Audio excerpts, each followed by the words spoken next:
Hi, Ify. Good afternoon.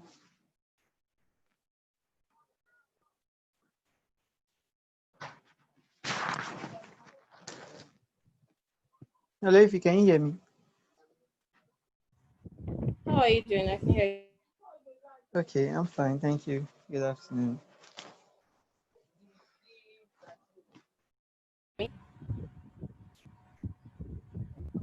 Hello, sorry, what did you say?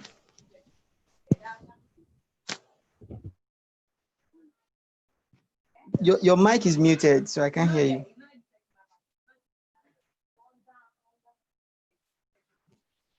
It's unmuted. Okay, now it is. Hope you're having a great day. 1 minute.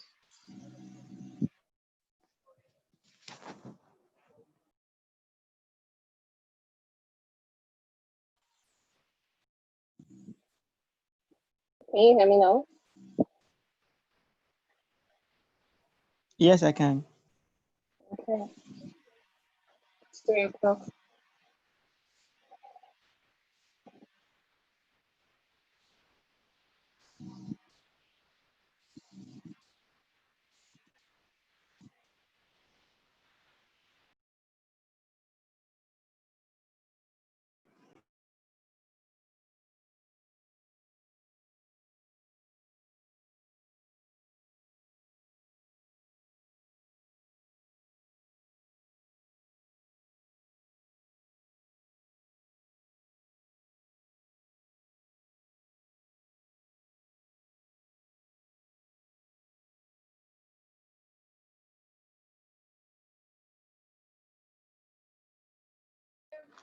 Sorry, I'm sending a reminder. Oh wow.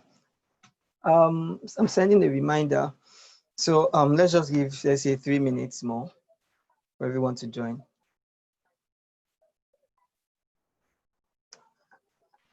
Noted, no problem. Yeah, I like your hair, Ify.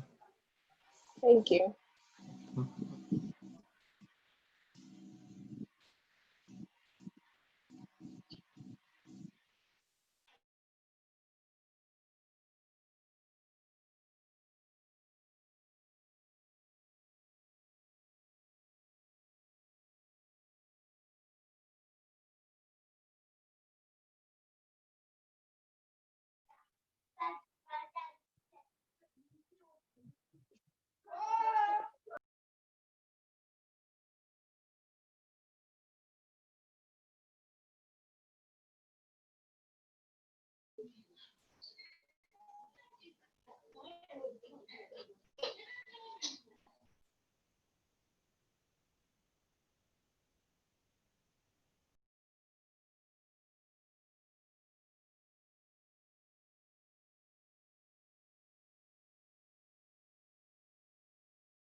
All right. If I think we are going to start now, hopefully others will join in. Thank you for your time. Thank you for making our time to be with us again today. We really do appreciate this. Basically, I believe everyone on this call knows IFI, but let's say they know the part of IFI that relates to market intelligence. So I believe today they'll get to know IFI better. I'll get to know more of IFI. So I'm going to allow Ify introduce herself. I've introduced her to you guys a couple of times, especially during our virtual call and especially during the onboarding process. Yeah. Also, Ify is going to be introducing herself to us today. So once again, thank you so much, Ify, for being with us. We really do appreciate this. Yeah, you have the floor. Thank you.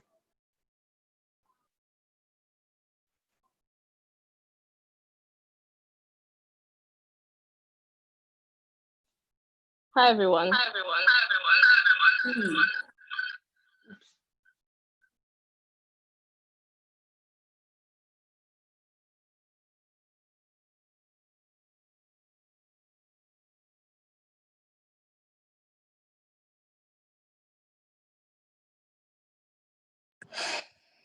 Hi, everyone. Sorry, I had to switch device because, as you can see, I'm not in Lagos right now. I'm actually back home. I'm actually supposed to be on leave. Please, if you can hear me, please just indicate if you can hear me. Yes, we can hear you. All right. Oh, wow, I'm intrigued. Sorry, Ify. Sorry, I'd like to know, where are you? I'm actually in Benin. Oh, wow. So since we are talking about me, we might as well. So I grew up in Benin, even though that's not my hometown. That's where I grew up. I was born in I'm Benin supposed too. to be on leave. Interesting. Good to know. I'm supposed to be on leave, so kind of decided to go back home for a bit. So I thought I was still in Lagos where I had control over the lights. Then all of a sudden the light went off and I realized I hadn't plugged my laptop since it was on 2%. So I don't know. So I had to switch to my phone. So to introduce myself, my name is Ify. I work with VGG. Good way to, I think I would walk backwards. I work with VGG right now as the chief of staff, a member of management. And the journey to this has been interesting, crazy, long journey, but definitely very fulfilling. My background prior to going into the route that I started on that eventually led to where I am today, I read biochemistry at the University of Benin.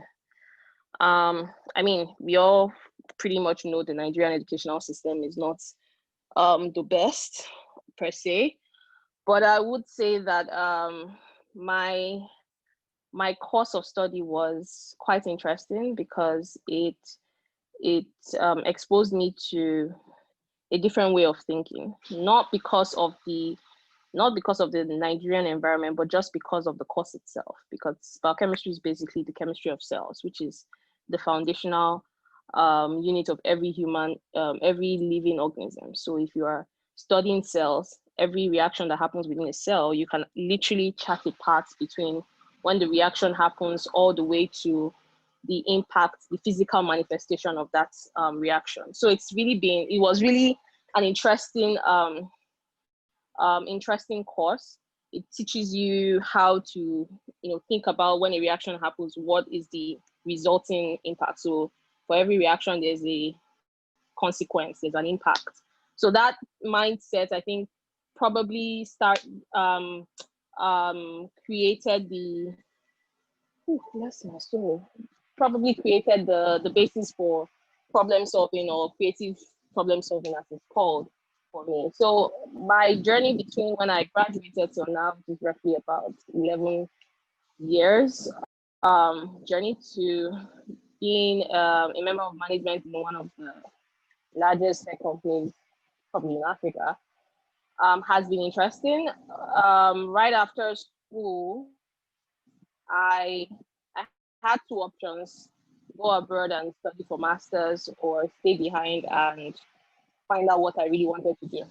Because at that time, you can definitely imagine studying biochemistry in Nigeria. It's not, I'm not being negative when I say that it's a waste of your time, because we do not have the industry or the we don't have the science and technology to develop anything or create anything new. You look at biochemists that are in Europe and in the US, you realize that they are in labs creating new things, studying diseases, and um, basically creating new things, finding new things. Nigeria does not have the same level of it's not a player in the science and technology field globally. So there's really nothing you can do, or so the option was go work in a hospital, of which more and more hospitals started even creating a new, Nigerian problem of creating overlaps, clinical biochemistry. That was hyper focused on biochemistry as it relates to hospital laboratory needs. So that meant that you who studied just biochemistry and did not study clinical medical biochemistry as they call it, was kind of like a secondary option when it comes to hiring.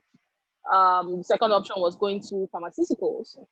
But how many pharmaceuticals do we have other than Emzor? Going to food biochemistry. We do have a good number of food companies, but that required me going to further study in food biochemistry. Was I really excited about food biochemistry? Not really. Which other option was there? So food, in medical, industrial, maybe companies like breweries, Coca-Colas, and the rest. That wouldn't have been a bad idea, but I did my IT in one of them, and it was terribly boring. So there was no way I was going to kill myself doing that. Like, that was just boring. No. So by the time I looked across the options, and I thought about the fact that if I go to do my masters, I've never been want to immigrate. So I didn't think I wanted to stay back in a country that wasn't mine. After studying, keep in mind I was quite young then, probably wouldn't have minded staying back now. But I mean, but then it didn't look like I knew what I wanted to do. So I decided not to go further my studies in biochemistry. I chose not to travel. And the reason why it was a choice then was, at that point, my father was considering retiring. And my mother's logic was, it's best to go now while he's still, receiving a healthy pay. So, your school fees, everything would be paid for. That wait till when he's retired, then you are becoming a burden. So for me at that point, it was a choice. Either you go for your master's or you stay back and you figure out yourself. So I chose to stay back.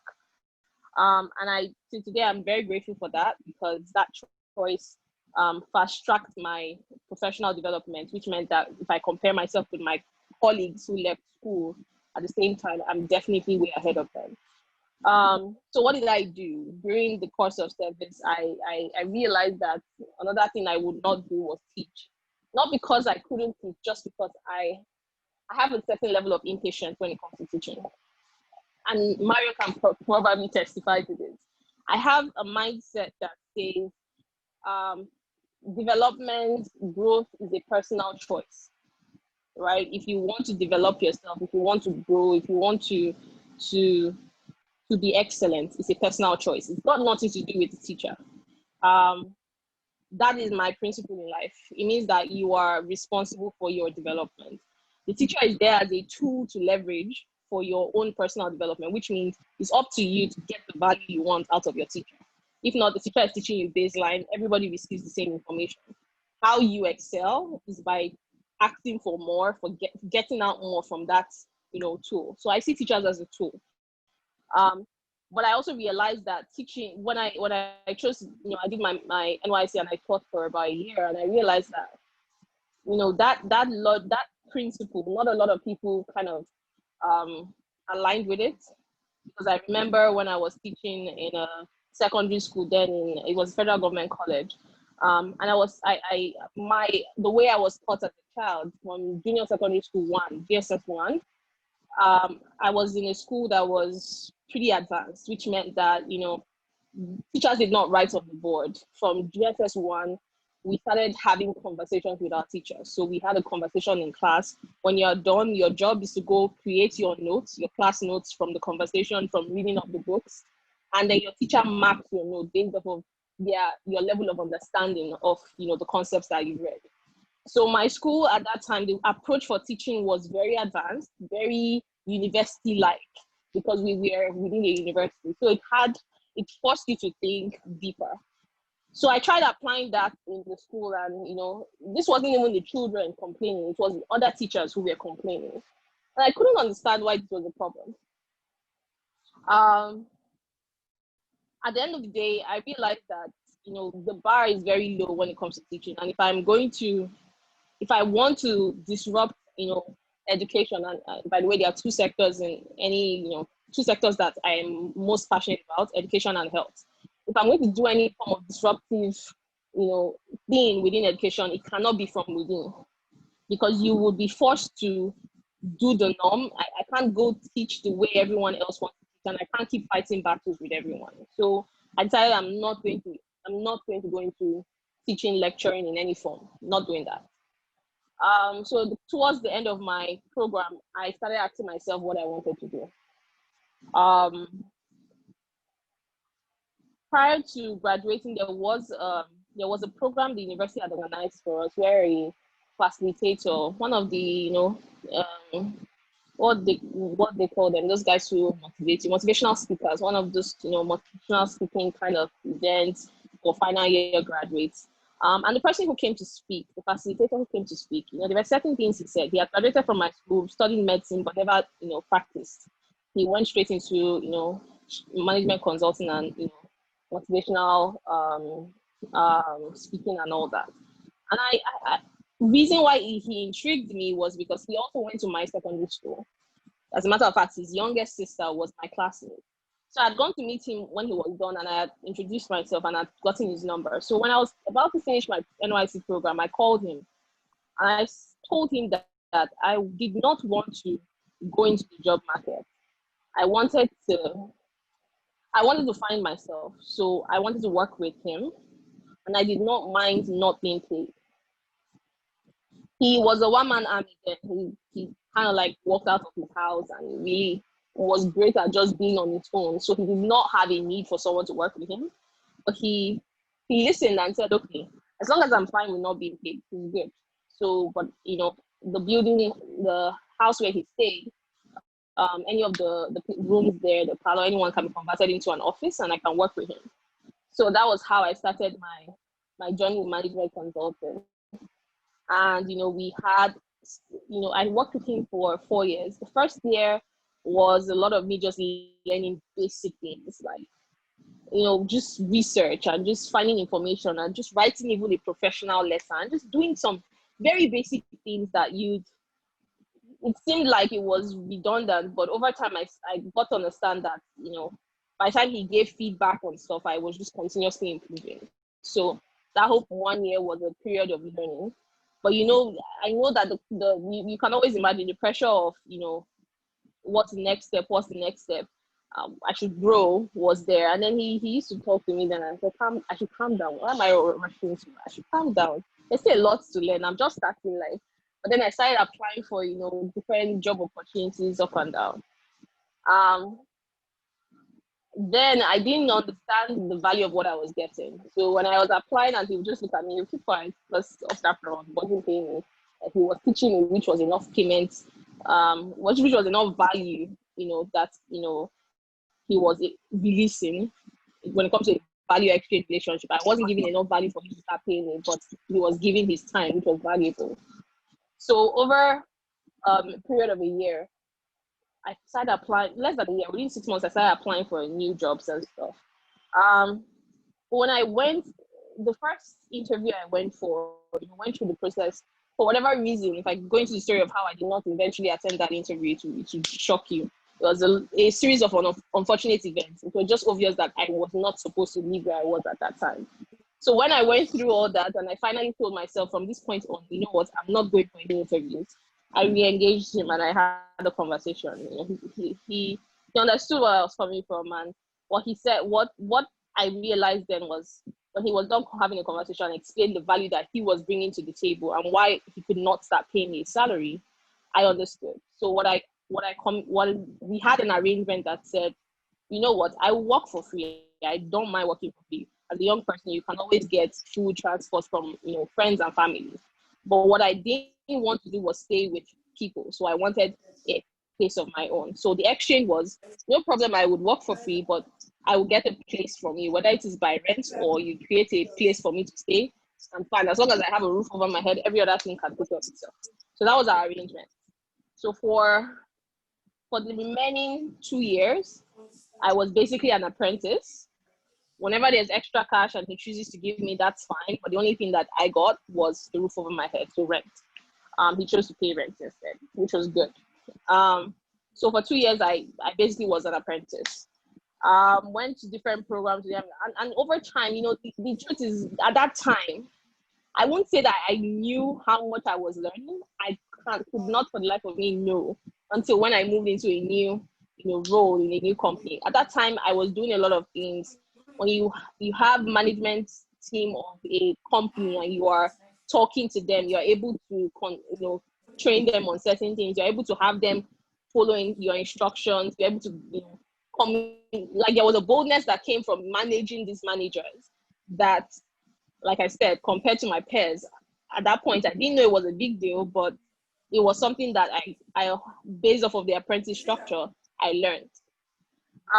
So down the line, this was 2011, 2012, then 2014, we organized a program for the then Just Electricity Distribution Company, JDC, the management team somewhere in Akwa Ibom. And VGG is in the power sector as well. So the partners within VGG, the CEO, the ED, came in for that retreat to speak to the management team as well on certain key changes in the sector and certain technology they had deployed for them. And in the process of, you know, conversing with them, no, that was in JDC. It was in TCN. So I'd done JDC before. This was Transmission Company of Nigeria, TCN, market operator. That was the people we were doing the retreats in Akwa Ibom. And then these guys came in. And in the process of coordinating, managing things, you know, taking them through the program and all, the partners at VGG were impressed. To me, I didn't see myself as doing something unique or impressive, but they were impressed and offered me, like, I think within a week, one of them had offered that I join VGG. So I because I told myself I was never going to, you know, interview for any job again. Like, no, I'm not doing that, because it's not pride, but because of what I had learned over time, I was more interested in charting my own path, right? So I had a conversation with them on what I was interested in, which was education and health. So by the time we were done talking about it, you know, they spoke about EduTech, what they are doing in the educational space, and one or two things they intend to do down the line in the health space. And it intrigued me. I wasn't tech savvy then. I was just, you know, I was a consultant. I didn't know much about tech, but just from interacting with them and, you know, the visions they had, I was impressed, and I said, you know what, I'll join you guys. And when I came on as an executive assistant at first. I was based in Abuja, started with the aviation business. And after a few months, I said I wanted to do more. I was asking for more. And then when the opportunity for more came, you know, there was too much going on. And I remember the head of the analyst team then, Chooks. If you were been attending all the sessions, you would have met Chooks. There was additional work to be done, and there was no capacity within the analyst team at that time to do it. So they sent it over to me. I was the only one based in Abuja. So And they sent it in, and I did the work, and I sent it in. I was pretty impressed. And for me, it was like I didn't do nothing special. This is what I would do any day, anytime. And that was when Bumi called me, because then I was working with the ED. I wasn't working directly with CEO. So Bumi calls and says, am I interested in moving to Lagos? And I was like, I hate Lagos. FYI, I personally hate Lagos. I was like, no, I am not moving. I can work from here. Whatever it is, I can definitely work from here. Till today, Bumi laughs because, we talk about how I absolutely hate Lagos, but I eventually moved. So it's all right, no problem. Come over to VDG. Maybe you spend time with the team. Maybe you change your mind. So I came over, stayed about 2 weeks. And after 2 weeks in VDG HQ, just working with everyone and the amount of work and the craziness, one of my mentors told me, like, if you come to professional growth, the best thing is go with where the work is. So I packed the box, moved, coming to Lagos to say, okay, you know what, I'll spend a month and maybe come back to Abuja, organize things and move my stuff back to Lagos. The minute I flew down to Abuja, I kid you not, someone had to pack up my house in Abuja. The minute I flew down to Lagos, someone had to pack up my house in Abuja for me because I could not find the time to come back. There was just so much to do. The first responsibility was head of market intelligence team. That was crazy because at that phase in VDG, we had a lot of sales activities going on. And so the job was just keep finding information. So my first major role after executive assistant / analyst role was market intelligence. And managing that team was pretty eye-opening because I realized that even though there was no specific, training that I had gone through, because I had been doing certain type of work with my previous boss, who was a management consultant, I realized that I had learned a lot that people typically did not, learned a lot of practices that people typically did not follow when doing their research, that it became a valuable asset in this role. So today I'm very thankful for the 2 years of apprenticeship. I probably got paid nothing that period other than rent, but it was worth it in the end because what I learned till today is still valuable. It's still things I'm pulling out one thing or the other from my arsenal just to get work done. That process of learning under someone with a lot of experience exposed me not just to practices and templates and approaches, but it was also the period where I learned how to self-learn, where if you are asked to do something just because you did not know how to do it was not an excuse. You go find out. Your job was to find out the options or the approaches you could take and then suggest it to say, okay, these are the options I could take. What is your preference? If there is more than one approach. So the idea was, how do you start to learn to self-lead? How do you drive yourself?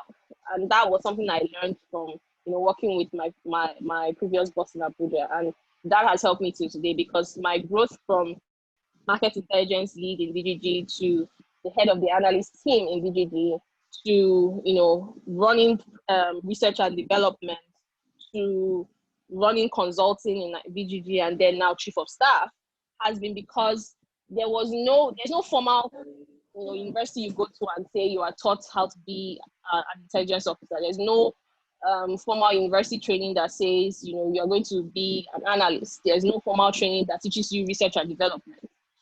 What I have learned, I've learned by going to find information, creating a new process if possible. That's not to say I've lost touch of my interest in education and health. Half the things that I do in VGG is also creating programs or platforms like the Market Intelligence Network, where we're trying to figure out how best to create a pipeline of talent, where we're trying to figure out, how to train next generation in a way that people become self-reliant. Even if you do not have a job today, how do you create opportunity from what you learn? So those kind of platforms, my approach to impact on the educational sector is less about university and secondary school level now. It's more about professional capacity. How do people learn how to do this kind of job as against that kind of job? How do you create programs and learning paths for different kinds of professional capacity? And the fundamental of it has always been to do things in the most unorthodox way, because we do not we pretty much don't believe in, theoretical. Everything I've done in VG or I've learned in VG has been, it's all good to create a framework and create a document. How do you practicalize it? How do you implement it? How do you take it from just theory to implementing it and ensuring that it works, pivoting when you need to, and just doing more than just talk, in other words.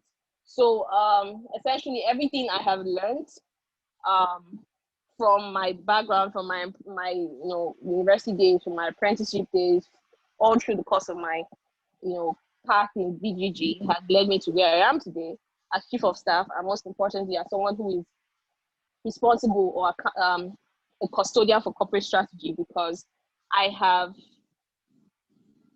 pushed myself to learn things that were not necessarily taught to me, but just learn from observation, learn from self-learning content. So go find information, whether it's YouTube or whatever, or find out how to get shit done and get shit done. At the end of the day, your performance or your value, the value you bring to the table is measured by what you get done, not by what you've thought of or what you think or how you feel.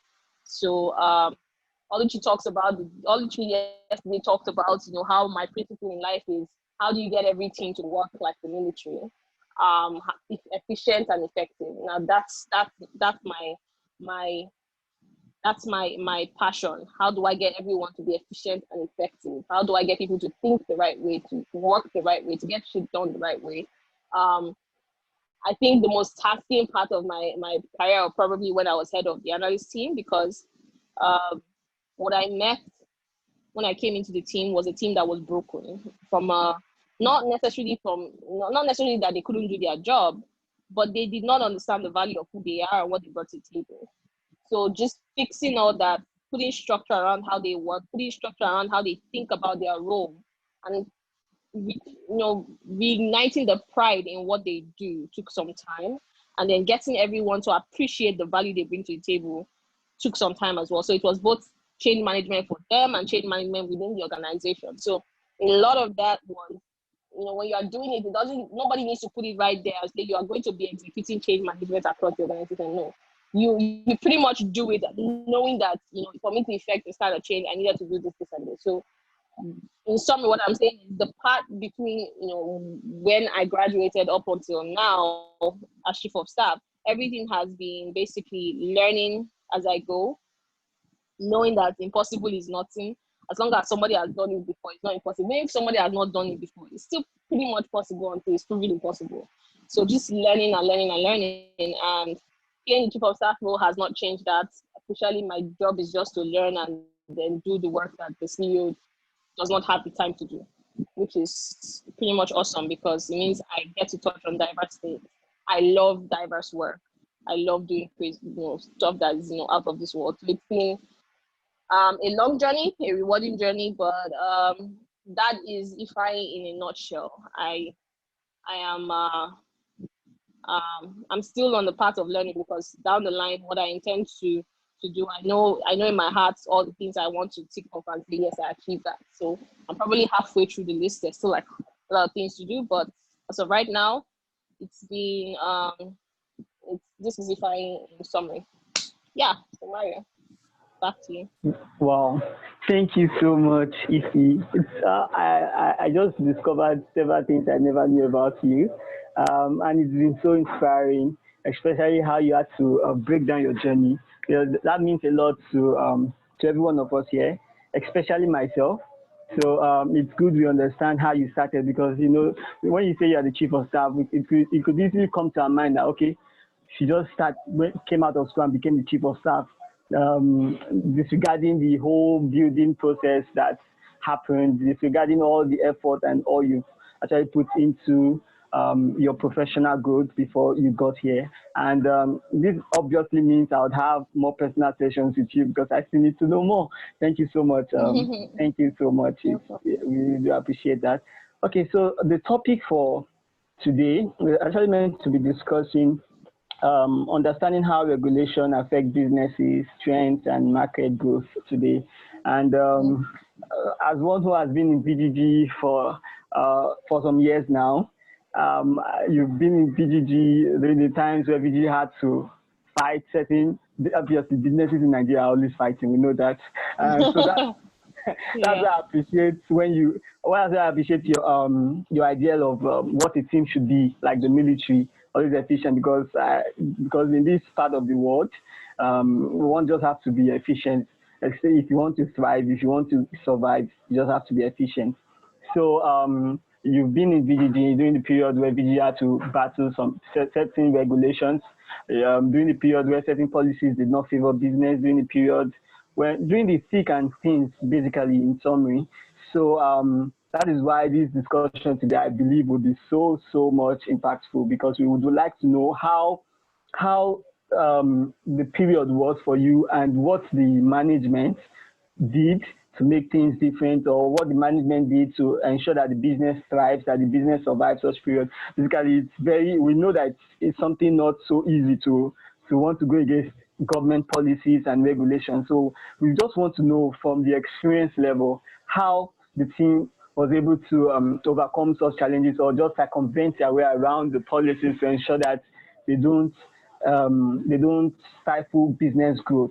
So that's like what we're meant to be discussing today, and then trends and market growth. Thank you, Ify. Alrighty. Awesome. Thanks, Mario. I'm sure by now you guys will know that my style is a lot more interactive. I don't just like talking. I like practical examples. I like discussions. So what I would love to do, I want to flip this on its head a bit. I actually want everyone who's on to tell me a bit of what they've learned this week around regulation and impact on business environments and trends. I want to be able to assess, how what you've learned. I want to be able to say, okay, based off of this, your understanding, I want to be able to say, yes, you're thinking about this the right way, or no, maybe you should think about it this way, because that is more effective than me just doing a data dump. Right? So let's start by having a conversation. So what have you seen? What have you learned? What can you relate? What comes to mind when you think of the topic? Based off of all you're reading, what policies in Nigeria or in Africa have you seen come up that have made you, better understand the topic? So let's start with that. Who wants to go first? I mean, I don't like calling out names. I think the first name on my list is Abiola Olatunji. Are you on?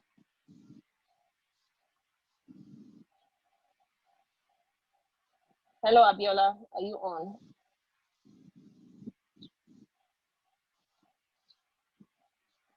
It is not okay. And this is me going back to my military self, right? It makes no sense for you to come onto a call and not speak. So if you are not on, you are not on. Don't come on, show that you are on, and then walk away from your phone. It's not gonna work. So while Abiola is still muted, we will come back to him. The next person on my list is Bello Oluwatimi. Sorry, I'm sorry if I'm murdering your name. But I think Bello Oluwatimi. Yeah. Good afternoon. Hi, I hope I pronounced it right. Yes, Timilehin. Right. Okay, Thank you, Mom. So, what did you learn today? What regulation comes to mind? Okay, it actually really helped to know more about how regulations affect businesses. I'd always heard it's not easy to open up, like to just have a business, but it gave me more insight to know that it is not just Nigeria that has a lot of regulations, but because I saw an article of the regulations that America also had, like US, UK, how they have to be very careful even when they are sending emails, like in their email marketing, how the tax codes. And then I was really surprised, because I was like, this is a lot, and this is so hard, because I saw how there are so many taxes, like under the tax code. There's income tax, there's the estimated tax, there's the employment tax, then the exercise tax. So it does also, and then in email marketing, I think it was very worthy to note for me that even when they are sending emails, they must not use deceptive headlines. Then privacy, so for both their members and then the employers also is very important. And then I saw how trends also affect stock prices, how steady inflation is good, then slight inflation is good for business, and then how there should also be like a sustainable GDP growth to help out. So it just really, I have like a bit of knowledge on economics, so it just really added to that knowledge and made me know that, okay, things aren't so easy and there are some rules to follow in this. Yes, ma'am. All right. Thanks, Timileyin, Oluwa Timileyin. So you mentioned tax regulation, you mentioned email marketing regulations, you mentioned inflation, how the government tends to regulate inflation and the rest, just to ensure the market keeps performing. Okay. So the next person I have on is Nkechi Ere Christina. That's my turn. She on? I'm on. Okay. Can you hear me? Yes, I can hear you. So what did you learn from today's reading Hello? materials, or I said this week's reading materials, I mean? Can you hear me?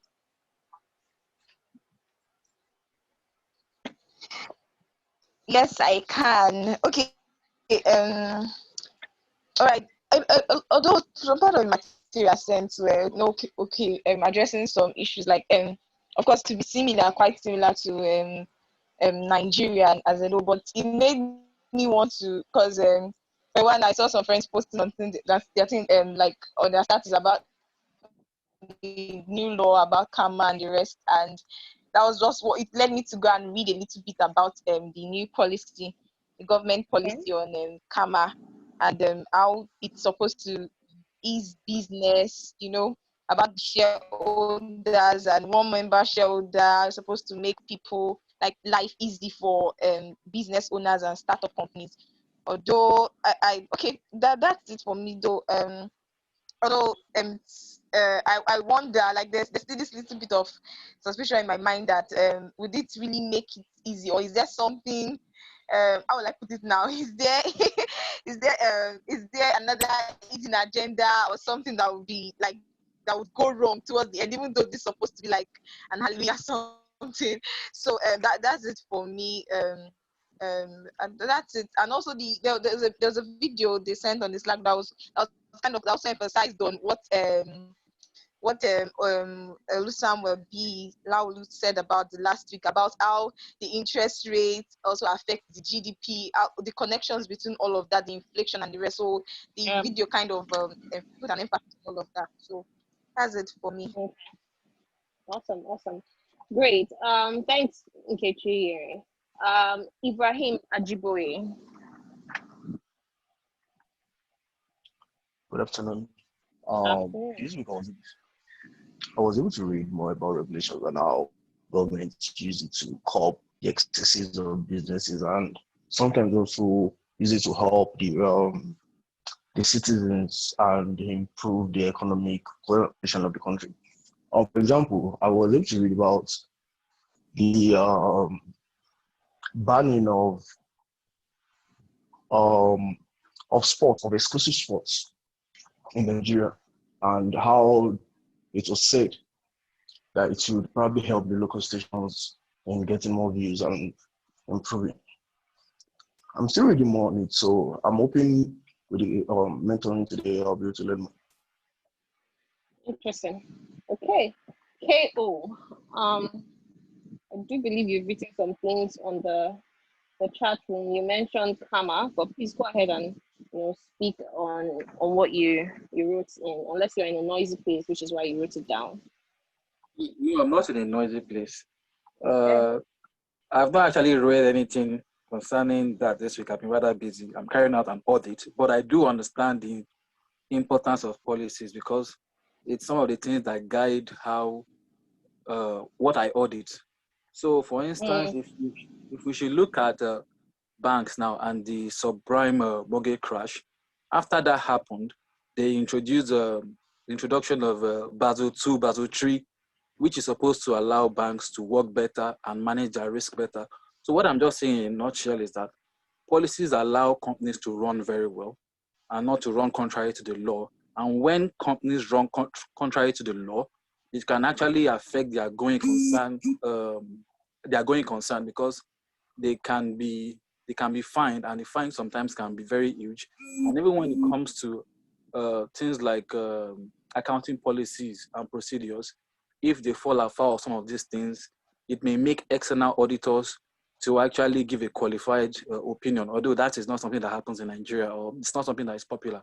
And instances where you have things like that, it may actually affect investors' confidence in you, because if you are not preparing your financials very well, no company, no investors might actually want to come to you. They will probably go to a competitor that has a better, that is complying better with policies. And there's even these days, when you are fined and all that, you have to include it in your financials, and it doesn't speak very well of you when things like that happen. So basically, that's how much I know about that. Concerning the CAMA thing, what I'm just saying in general is the government has introduced something new, and now they want to be able to appoint trustees for church. And of course, if churches are unable to fight this off effectively, if this CAMAG comes into play, it means that anytime in the future, if the government deems it for any reason that churches are not being run properly for the benefits of his members, they can just come and appoint new trustees. Not that they will change the pastors, just the trustees that manage the funds and generally how things are done, so that they can know who to hold accountable if anything goes wrong. So basically, that's what I want to say about that. Okay. All right. Thank you for that. So you spoke about how this impacts audit and the company's books and investor confidence, and you spoke about the understanding from the general outcry of churches is the control that the government now has on how the church is run. By appointing trustees, it gives government a lot of power around, managing church operation, church management, or religious houses, the management of religious houses. Okay, great. Shei Esther, Oluwa Shei Esther.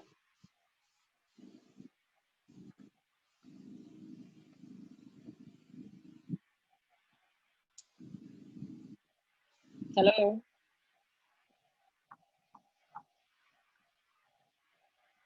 Esther, are you on?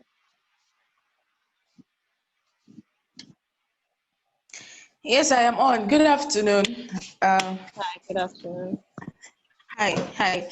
Okay, so what I've been able to learn from my readings is that there are two ways to government policies and regulation. You can either view it from the positive side or from the negative side. On the positive side means that at least those policies are able to, the government is able to curb the excesses of giant players in the industries, such that there is a way that people like key players in the industry don't want upcoming businesses or maybe startups to come up and take up the share of the market.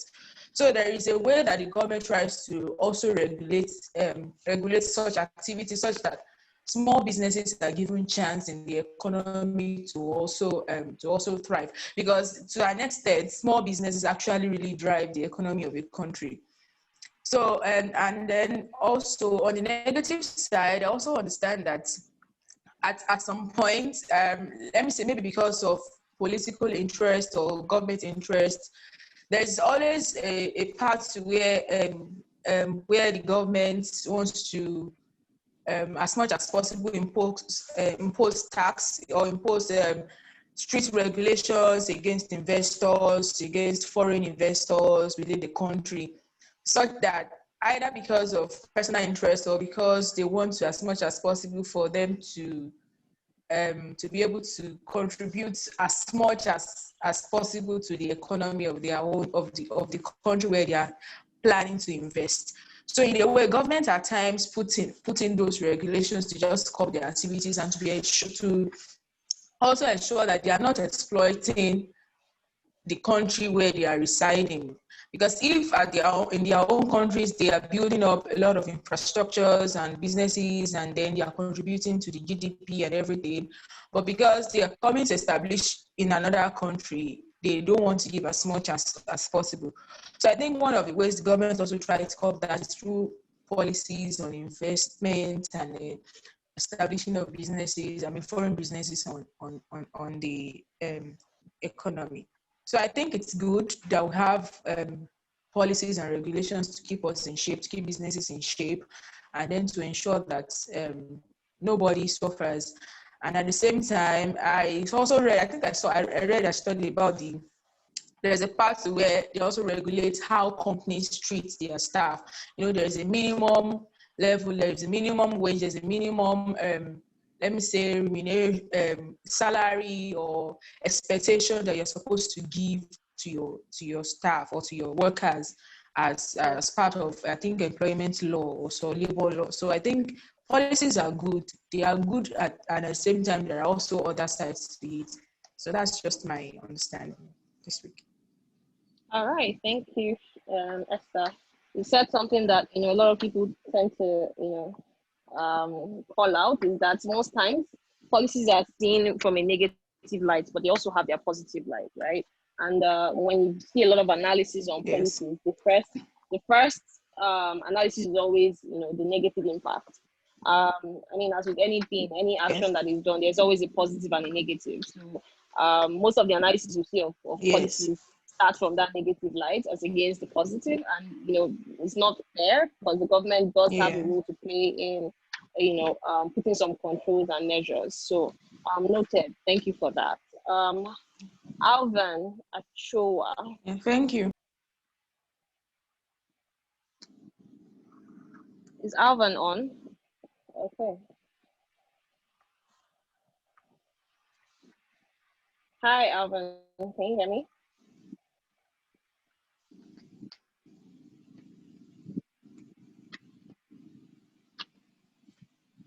Hello.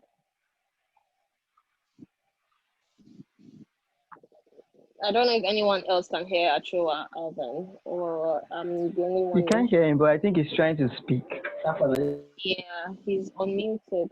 Alvan, right now we can't hear you. If you can hear us, please just type within the chat room your thoughts, and then I'll get back. I'll just read it out from the chat room. Okay, so while Alvan types, let's have Tolulope Afolayan speak up.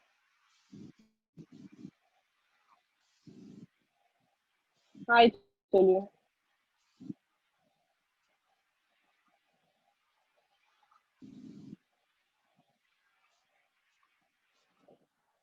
Hi, Tolu. Can you hear me? You are on mute right now. Hello, can everyone hear me? Yes, I can hear you now. Hello. Okay. Thank you very much, Ify. So, I honestly didn't get to read much about, like, I read the online pages on market regulations and on businesses, but I didn't get to watch the YouTube videos because I'm really not at the time. But what I really can say on it is the fact that regulations, I always see them as either incentives or disincentives. So there's always a target that the government is trying to, eat. Okay, well, we want to maybe achieve lesser. This is in regards to the bike policy earlier this year that impacted a lot of ride-hailing companies, right? So we want to try and reduce the amount of bikes maybe that exist that work on express roads in Lagos or something. That is maybe an incentive to the government in the long run, but at the moment, people, Lagosians, a lot of Nigerians saw it as a disincentive. So it can either serve as an incentive or not, maybe something to maybe to give advantage to the community, or improve something in the long run, or stop a particular social behavior, maybe maybe taking off tobaccos or something, imposing taxes on companies that actually produce those kind of products. So you want to kind of reduce the you want to control social behavior, regards to those kind of products. But then looking at the kind of like dynamic market environment that Nigeria is, this kind of policies can bring about maybe impact on businesses such as costs, or where you have to like improve, like you have to like increase the amount of cost, you have to like use, you have to increase the costs, to manage the company or something because of a particular new policy, or you need to change your structure because, just kind of like changes the whole thing. And that kind of change can be very detrimental to a lot of companies. But what I really think can be in place to stop, like to maybe manage regulations that change the structures of companies, is having like a very dynamic management structure. So, having a very flexible maybe management team, or I don't know, like the people at the head that really know how to like manage crises, manage disasters, manage risk, and those kind of things. That's how you really can manage policies that can shake up the company. Yeah, I don't really know what else to say. And then making forecasts, like maybe looking at what can happen in the next 5 years, looking at what could happen, like just making making provisions for things that you are not sure would happen, but you suggest or you think will happen. So making forecasts, looking at the next 2 years, next 5 years, and stuff like that. Oh, thank you for that. So managing what you've just spoken to, managing the internal impact of policies on the business operations by having a team or the right set of skill sets in management that is first off proactive in forecasting, yes, and then very reactive, like very proactive in reacting to those changes that happen. Fast. So exactly. So thank you for that. That's very, very insightful. Okay, next we have Ajibola Salami.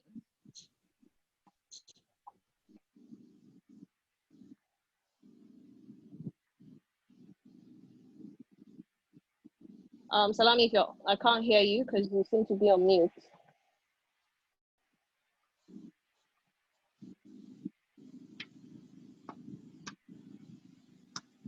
Can you hear me now? Yes, I can hear you now.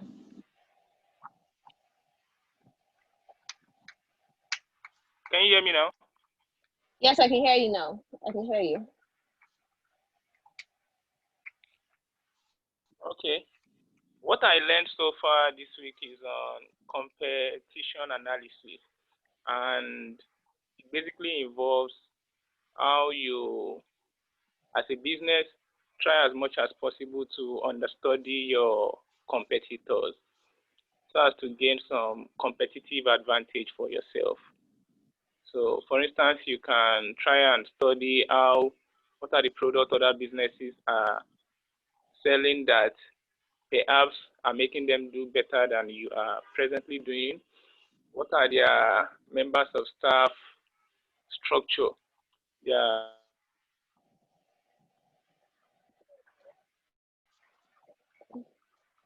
Hello, Salami. I can't hear you right now. However, just to realign your conversation, this competitive analysis. Sorry.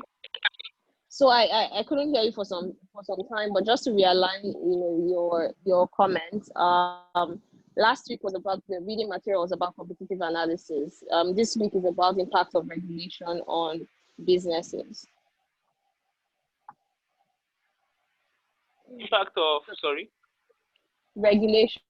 So I think I can assume that you did not go through the materials. So the materials for this week that was shared at the beginning of the week was on impact of regulation on businesses and the market trends.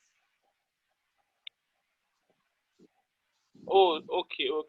Sorry, this week I was a little ill, so I've not been able to follow through. This past week, sorry. Okay. So let's we'll come back to that. No problem. Noted. We'll come back to that. I think I had one person on, but the person seems to have dropped off again. Then let's go back to Abiola Olatunji. Hi, Abiola, are you back on?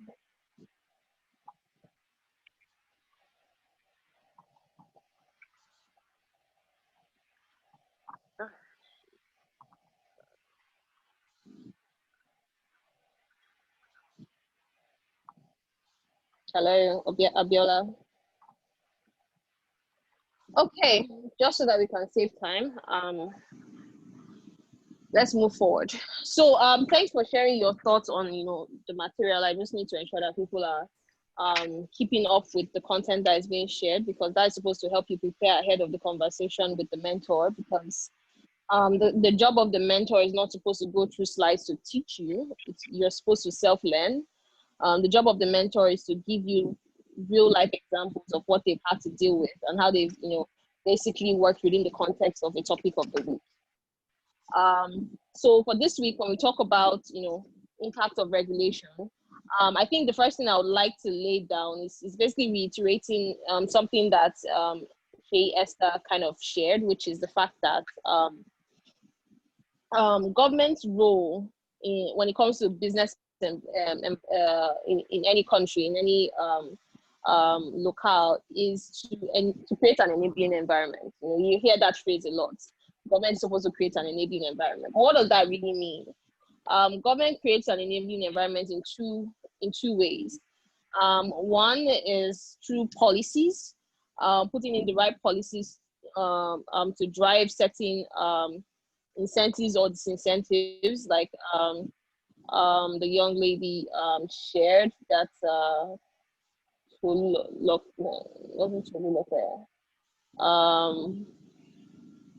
I think there was also Esther who mentioned that. Then another thing apart from policy is infrastructure. So by the time you've created policy, you've created infrastructure, the right infrastructure to drive business activities, or to enable business activities, not drive it, to enable business activities. Your role as government is pretty much done. So having the right infrastructure and having the right policy is literally that's all government needs to focus on. But when the challenge comes when there's a policy change, because every business starts by understanding and knowing the policy of the land, and then creating a business or creating a solution around the problem that exists to solve that problem. But every business knows that everything you basically created on the foundation of the infrastructure and policy that exists today in any locale can change. Either the infrastructure depreciates, or it gets improved on, or the policy changes, and that change can either have a positive or negative impact on your business. But the truth is, whether we like it or not, policy is a market catalyst. Now, depending on the management team and the business, the sector or the area of focus of any business, the business needs to react to be able to maximize the opportunity that is created by any policy that is created. So yesterday, Oluchi spent a lot of time talking about opportunities and threats with you guys, and he said he let you understand that when you do a SWOT, the strengths and weaknesses is everything internal, but the opportunities and the threats are everything external. So when you think of policies and you think of infrastructure, the resultant like all this analysis is that any policy or any infrastructure change is resulting in either an opportunity or a threat. The measure or the impact of that opportunity or threat can be severe, can be medium or mild, right? So depending on the policy change, depending on the business environment, depending on several factors around every business, the assessment of a change in policy or the change in the infrastructure, is based off of that business's own context. But when we think of the opportunities or the threats, the opportunity or threats that a policy can result in, there are 10 areas I like to assess any policy on. And this is my personal preference. If I'm going to do an analysis now, if you at the end of the day, reading around about policy, positive impact, blah blah blah, is for you to be able to see a change in policy and be able to quickly analyze for any business customer that you have to say, because of your business in this sector and the way you operate today, these are the opportunities and these are the threats to your business. You need to be quickly able to do that. So to be able to do a thorough analysis of every or any policy, there are 10 things I like to look at, which is, 1, I would like to look at how it impacts my business cost. So the cost of operations of a business, which in turn impacts in air quotes supply. So depending on the cost, if you look at, and this is, it's always good to use simplistic examples, right? Like a biro. What does it cost a business to produce this one pen? The cost of this, if it is 5 naira today and I produce 1 million pens, if a policy occurs today that says that plastic, we are now going to be putting a tax on every manufacturer that uses plastic in production, it means that my cost of operation has gone up. If my budget to impute, or my budget to impute into production remains exactly the same, it means my supply drops immediately, right? So for me, the first thing I look at when I look at a policy change is how does it impact cost of production? It's very simple when you're thinking of it in a pen, when it comes to pen. But think about it when the product of a company is a service, right? So think of technology services, for example. You produce software technology. A policy that impacts staff remuneration impacts your costs. So if today the Nigerian government gets up and says every Nigerian staff must be paid no less than 200,000 naira monthly, immediately your cost of production has gone up. For every customer I need to service, I need to factor in that the cost I would pay my resources that are going to actually deliver this service has gone up. That means I need to price them higher. So the cost of my production, or the cost of my creation of value has gone up. The next thing I look at is how does that policy impact earning, revenue, how much I earn, which essentially is the impact on demand, right? If a policy is created, right, and it impacts how much my customers are willing to shell out, to give out, to purchase my product or service, it means it's immediately impacting my demand and my revenue. So the second area I look at is earning, revenue. How does a policy impact the demand of from my customer end? How does it impact how much I will earn? Is there a cap on how much I can earn? And a simple relatable example is the power market. I remember at the beginning of the year, the National Assembly came out and wanted to remove the cap on the price, the unit price for electricity. And there was an uproar. Everybody, went all screaming, shouting. Now, we may spend some time, and I think it's a good one to look at. We may spend some time and look at the impact on the market and every other thing, and how that could be either a positive or a negative impact for any, depending on what business is, looking at it.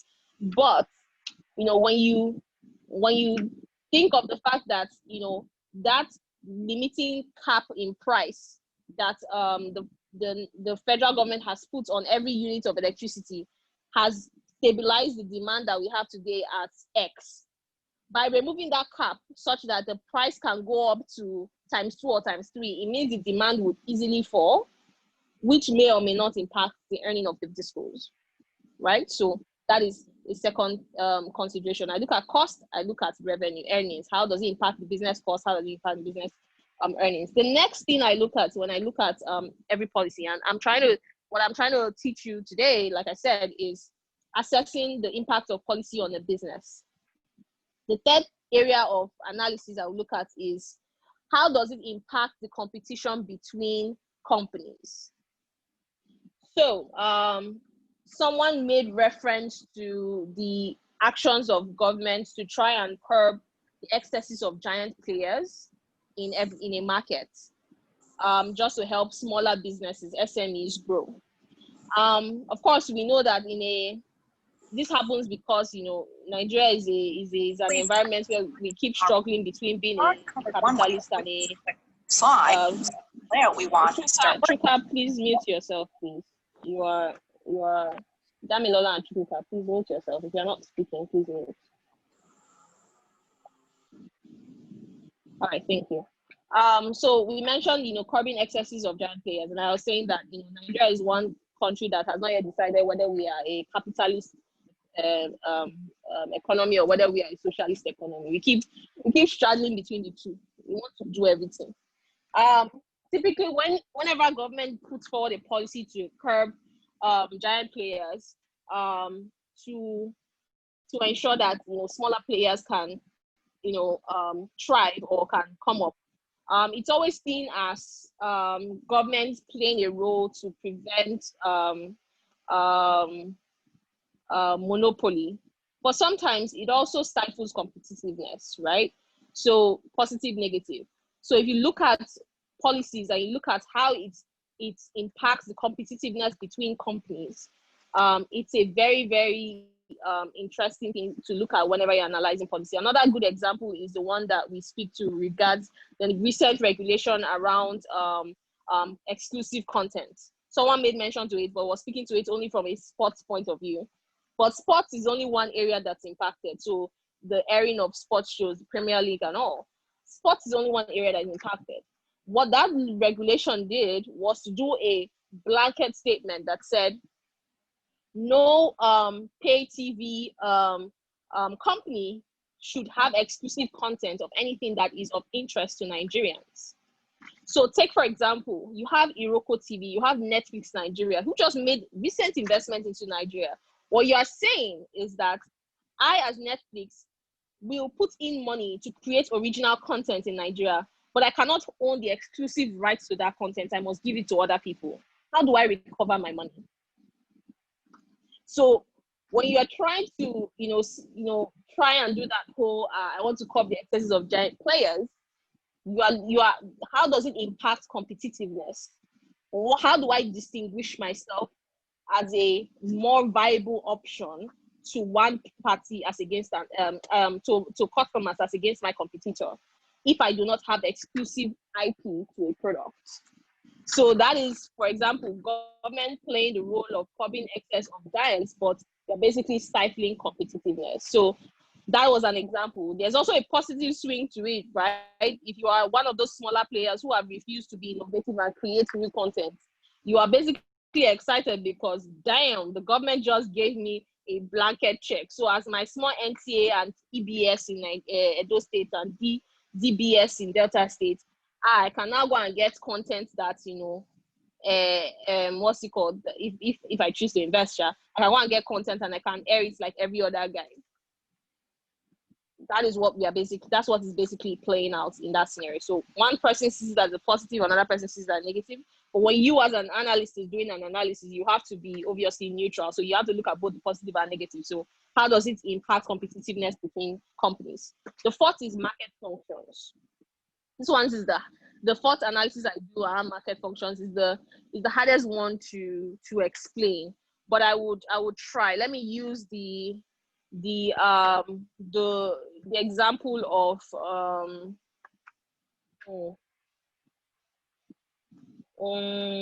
which one would be okay? Let me use the example of the global ledger system. CBN recently put forward a new policy. This is around the lending business, right? Today, if you take a loan in Zenith Bank, you're a Zenith Bank customer, you take a loan in Zenith Bank. Most Nigerians, we have multiple bank accounts, right? Let's say it's time for you to repay the loan. You emptied your Zenith Bank account. Instead, you're putting money in your GTB bank. Prior to now, Zenith Bank cannot touch that money in your GT. That means you are a debtor, but they can't do anything about it. What CBN has said is that by implementing this GLS system, what they've done is that wherever your money is, be it left, right, center, unless you want to put it under your bed, if you are owing money to any financial, institution, they can debit any accounts that you have money. Thankfully, there is BVN, which laid the foundation for this, where all your accounts are connected to your BVN.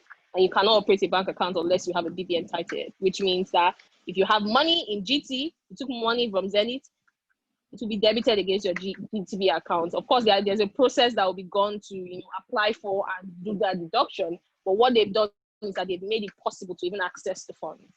So the market functions, the way the market functions today has been disrupted just because of that policy.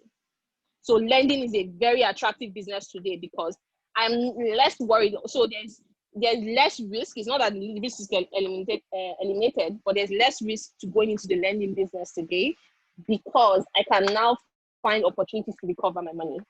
So that's market function. The fifth thing I would assess is local market stimulation. So typically, whenever a policy is implemented, one of the easiest go-to thing is to say, how does this policy impact stimulate the market? It's the easiest one to do because it's almost like a straight line. That's usually the first thing the government will put forward as a reason for implementing any policy. There are several examples. If you talk about ease of doing business, you know exactly why the government is doing it, to stimulate market activity. I want more businesses to register. I want more businesses operating in my locale. I want, market activity. I want more players. That is, easy to assess. It's very easy for you to, assess a policy on how it can stimulate market activity. Does it increase players? Does it increase the the amount of money moving between within the sector? Does it improve the ease of operations of a sector? Does it improve ease of what else?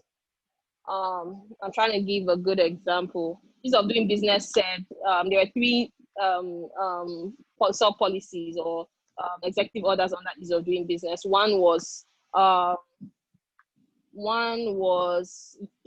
ensuring that all government services were electronic and where you reduce the number of steps in each government policy to ensure that it was efficient. Sorry, not government policy. Each government institution, every service that is being offered by a government institution needed to be public, needed to be visible, and most importantly, needed to reduce the number of steps to achieving it, so more efficiency.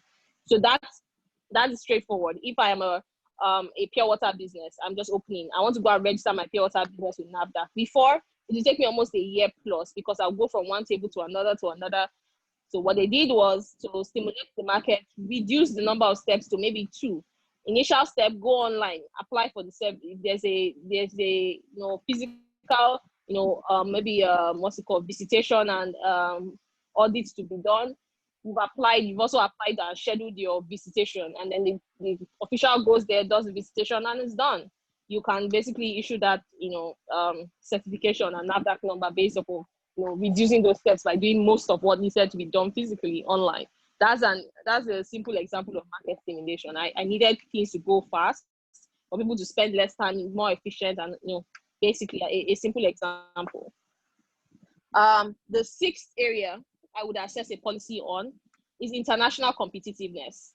How does a policy help the players within that environment become more internationally competitive?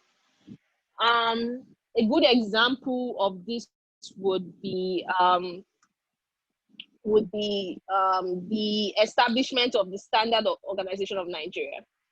I think, I don't know, for those who know what SON is, that entity is supposed to regulate the standard of, or the quality of, goods that have been created within Nigeria, or created within Nigeria, and we intend to export.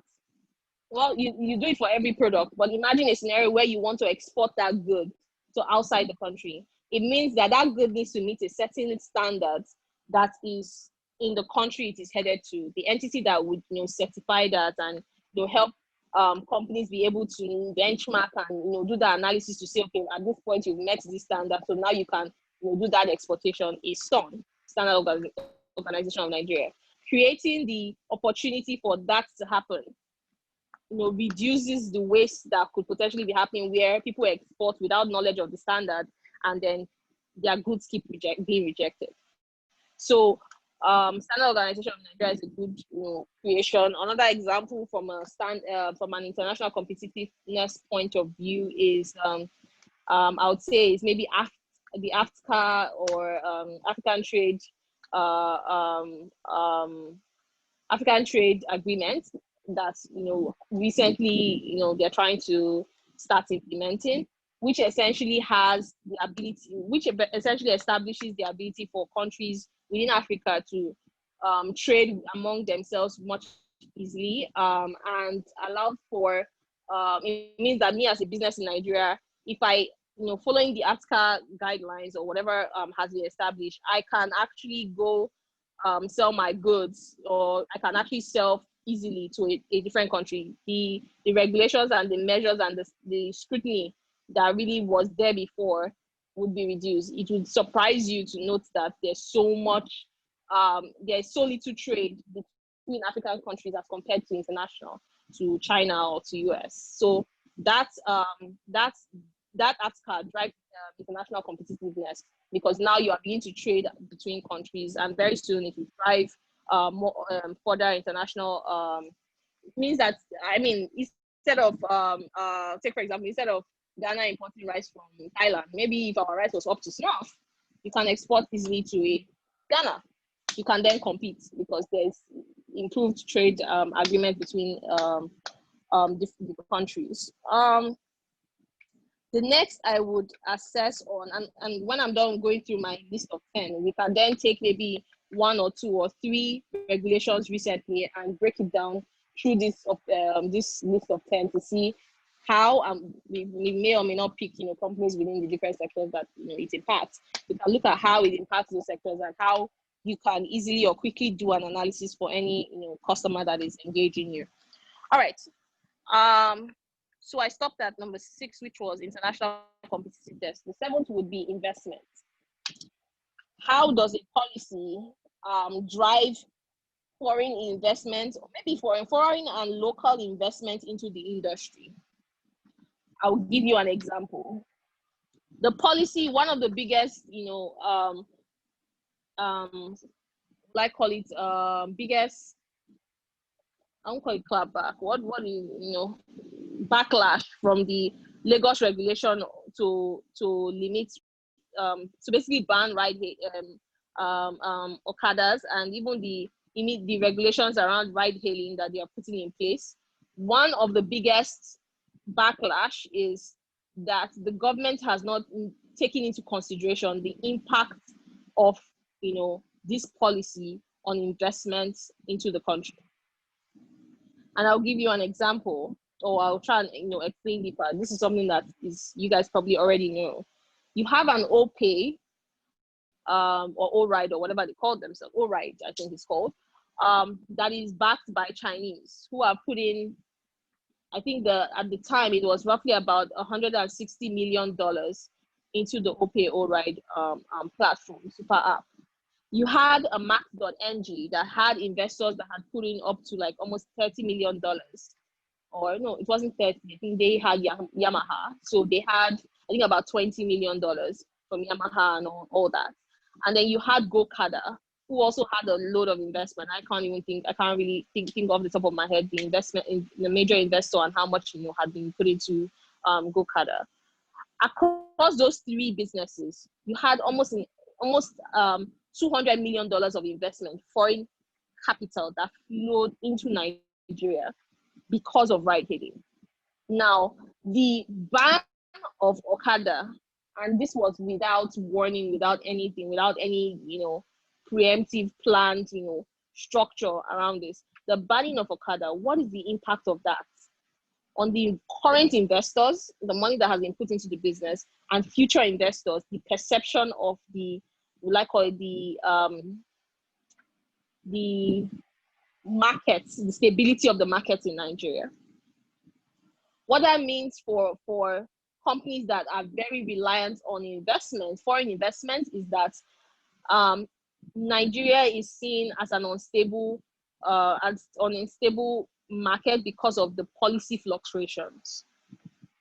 And it's easy to just see it only from the ride-hailing side, because that's the direct one you can see. But think of other tech-based businesses and the impact investors have on that, because the investor sentiment is that, dude, your government can wake up any day and just everything we've invested goes out the window without warning, without, most countries, they plan, they tell you in the year 2050, we are going to eliminate all well-powered vehicles. We are going to go for 100% electric or 100% green. They plan ahead. So in your head that, okay, I have between now and then to phase out all my investments around this.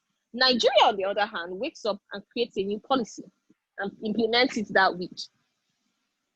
So when you think about it and how it impacts the money, people's blood, sweat, and tears, people have got to go and source to inject into the economy, it just means that there is a callousness, that comes with that policies are being deployed with. So you can essentially assess to say, how was this policy deployed? Is it something that's going to take effect immediately? Is it something that's going to take some time? How is it going to impact investors? Is it going to be a positive boon for them? Is it going to be negative? These are things that are a worry. It's the same thing that we regard our forex, our forex manipulation and all. This is another concern for investors. How does it impact investment? Because when you play too much around trying to control everything, and when you get to a point where the investor cannot see how he will get his money out of the country, it becomes a disincentive to actually put money into countries. Now, this is most important because, especially foreign investment, this is very, very important because we don't have a lot of local investors in Nigeria. That's a fact. We don't have a lot of institutional investors in Nigeria. You have one or two angel investors who will give you 100K there, 150K there, but that's not enough money to run a business. When you also think of the fact that, apart from the fact that you don't have local investors, you have an environment where your local investors are not very understanding on the fact that a business takes time to move from a ideation stage to, market fit stage to growth phase to then scale, where they can then get their money back in 5x or 10x that they want. They are not yet. We don't have a very enlightened investment. We don't have enlightened local investors. It means that it's very difficult for you to get money out of local investors. Thirdly, it means that the third option that you have is to go to debt. But we don't have a very mature debt structure or debt market, where a lot of startup small companies find it very, very difficult to get debt or credit. Big companies find it easy to get money because they are big, they are established, they have books for days that can actually unlock credit, right? But small companies do not have those same structures, so the rate at which banks are willing to give them money is outrageous and not, affordable. So you don't have a lot of venture debts. You don't have venture debts in Nigeria. That's a statement of, and I'm categorically saying that because I'm yet to be, what's the word? I'm yet to be corrected. I'm yet to find one example. We don't have venture debt in Nigeria. We do have one or two government-powered, debt structures that are, I don't want to say anything. They're not very, very impactful, but we'll solve for that later. But essentially, you don't have enough venture debt that you can say, okay, let's replace foreign investment. We don't need you guys. We can actually, drive our economy ourselves. We can't do that. So the impact of investors, foreign investors especially, is something that you have to always analyze whenever a policy comes out. All right. The eighth one is I will look at is innovation. How does a policy impact innovation? The truth remains that no economy can grow without innovation. If you are not creating new things, if you are not bringing out new things, if you're not creating, and you're just taking from outside, you're not going to grow, you're not going to develop. There are different stages of an economy's growth. And when you become an innovative economy, that is when you are now with the big players. You are creating and people are coming to you to take what you've created. If you're just a consumer, you're a waste of time. Like you're not developing. Essentially, it is very important to always understand how a policy impacts innovation within that economy. I would say a good example is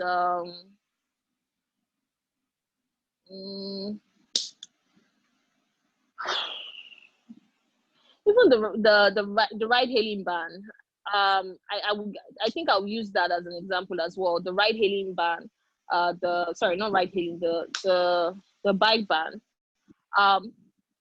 The truth remains that several jobs that can be created within that could be created within the economy while they were considered small or menial, they were generating enough money on a monthly basis for people to actually live comfortably.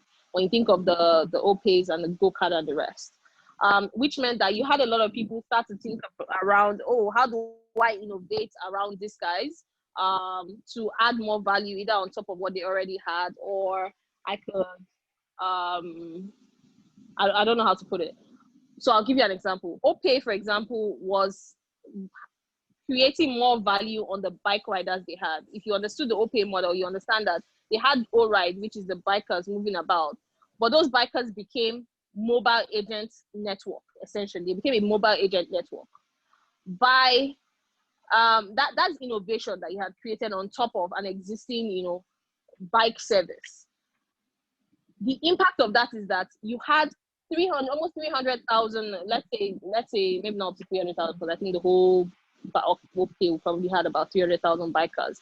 So let's say within Lagos, if you add Max, Gokada, OPay, maybe you had about 100,000 bike riders.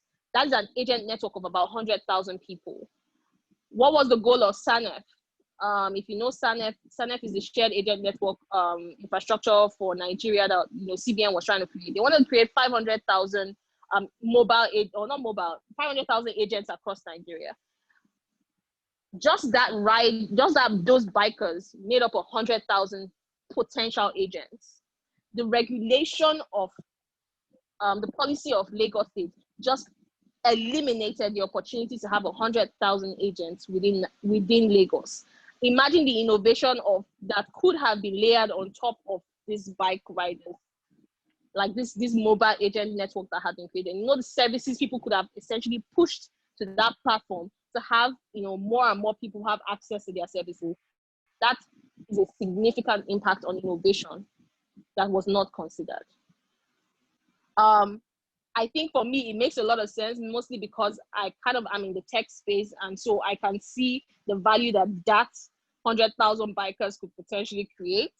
I could see how it could be maximized, and how so much could have happened from them.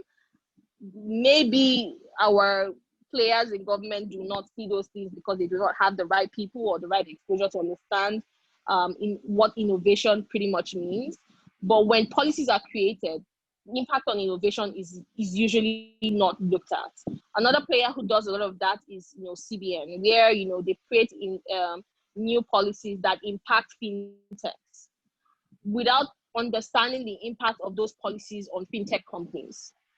And today, within the financial space, the people who are innovating are the fintech players.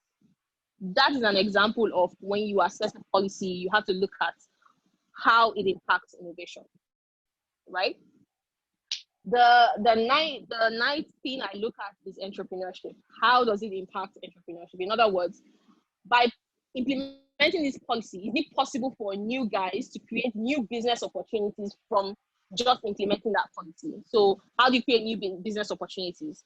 How is this policy creating new business? How is it catalyzing new business opportunities? Will 100,000 entrepreneurs be created just because of this policy? Or is it going to have a negative impact? That means there was an opportunity for entrepreneurs before, and now you've eliminated it.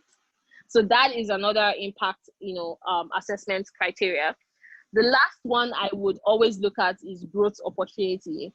A policy that is created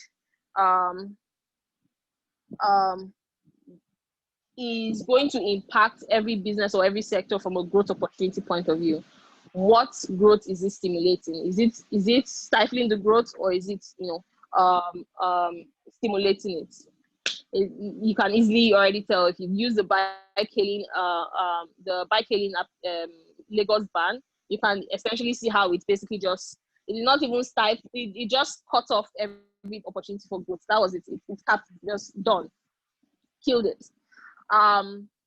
What it's doing for today, Lagos is also creating a ride hailing as a whole, not even Okada ban. This is now ride hailing, the Ubers and the Gokadas and not Gokadas, Uber and Bolt and all the rest. They're creating new policies to actually regulate their activities and have them. You know how New York City you have medallion cars, and you have to have it come from the state, and they have to have a sticker, it has to have a number, and all these many things. Lagos State is trying to do that. Do you know how you need to sit down and think about the impact of all these activities on growth? It means for you to go in to become an Uber driver, it used to be so easy before. Go meet Uber, your car is up to date, blah blah blah. you're on the platform. Now you have so much now you have to do with the state and so many fees and so many this and that. A market is done. Whatever growth could potentially be gone. However, if you look at it from let's look at the current policy that is going to roll out, I think they said September, which is removing the cap of,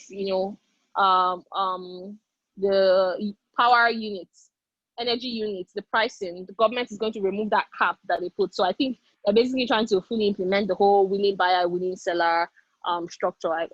I'm not really sure, but basically there's no longer going to be a cap on the pricing, which means that I think every disco can actually price their energy at their own, at what they want. What that essentially does is provides an opportunity for growth within that sector where, there is more revenue coming in, which means there's potential for more innovation, potential for growth in the, in the industry.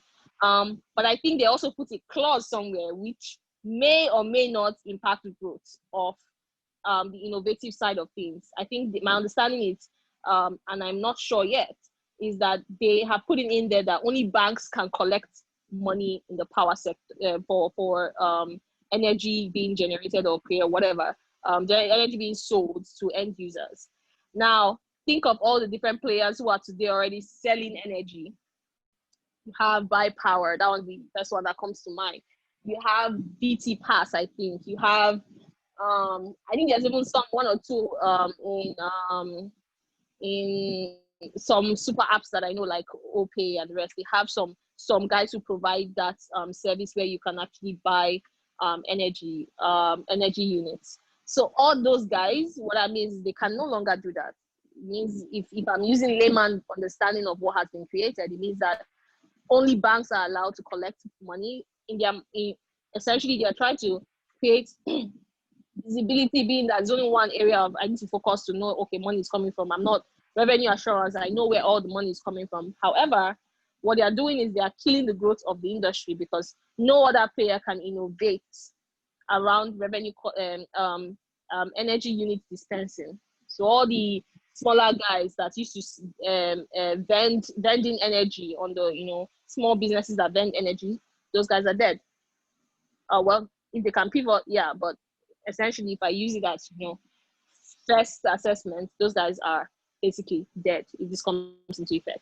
So essentially, by the time you are done looking through costs, revenue impact, competition between companies, market function, market stimulation, international competitiveness, investment, innovation, entrepreneurship, and growth, you've basically done a holistic analysis or assessment of every policy to be able to create the quantitative assessment that Oluchi spoke about when he spoke about when you are doing an intelligence report for a customer. You're able to actually put a report to say this is an opportunity for you or a threat for you, and this is how it is. Is that a very severe, medium or mild opportunity, severe, medium or mild threat, and you're able to put a number against it and score it, and you can essentially do a holistic report on every policy's impact to every business using 10 criteria as assessment.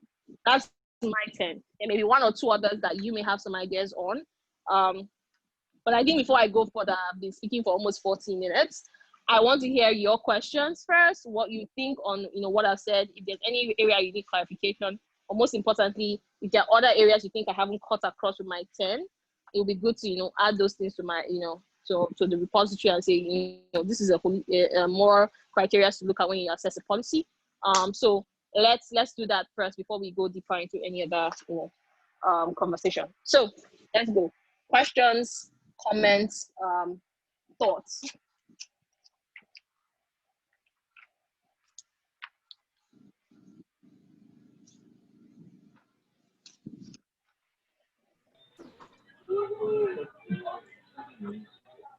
Hi, Shay. Thank you for the insightful tips. So my question is, is it possible to regulate government policy? Like, especially in cases where they are trying to, you can tell that their policies, let me say, the policy is one-sided, or is meant to favor one particular person in the community, or maybe in the country.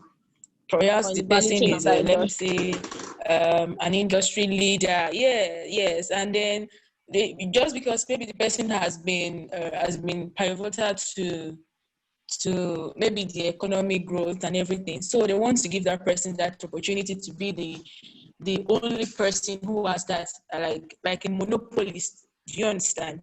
In They have that to recover their particular market. investment. Mm.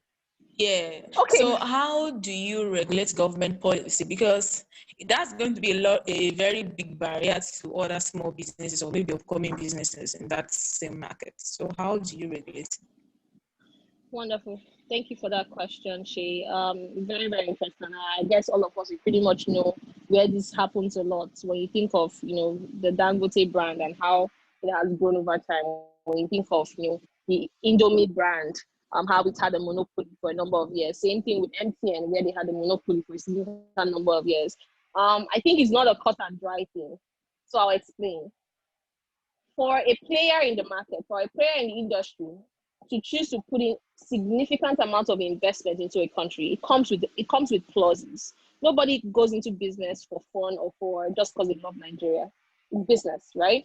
So it means that before I begin my investments, I'm going to the government to negotiate, to say, if I'm going to do this, there's no infrastructure at all. There's nothing. Nothing's in your country.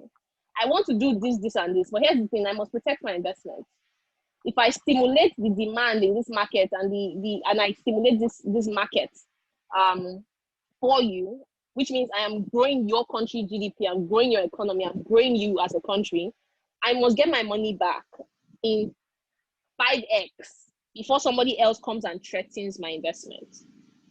Those are clauses and agreements that are signed to drive the development of certain sectors. They are not bad, right? They just need to be, we all just need to understand, that this is the cost of doing business. If an investor is going to put his money, he's going to need to protect it. I think where it is usually terrible is where there's already some form of market. There's an existing market, there's an existing market activity, there's existing market dynamics, and someone is coming in to play favorites because of personal gain, right? In that situation, it tends to be a problem. Or there's going to be a policy change that the government is thinking about just because they think they want to improve things or whatever. In every economy, in every government, there are people who we call lobbyists. It's not something that I think Nigerians have, done very well, because I think a lot of us are not concerned, or we don't care about Nigerian government and policies. We like to do Twitter warriors, where we start discussing policies after the fact.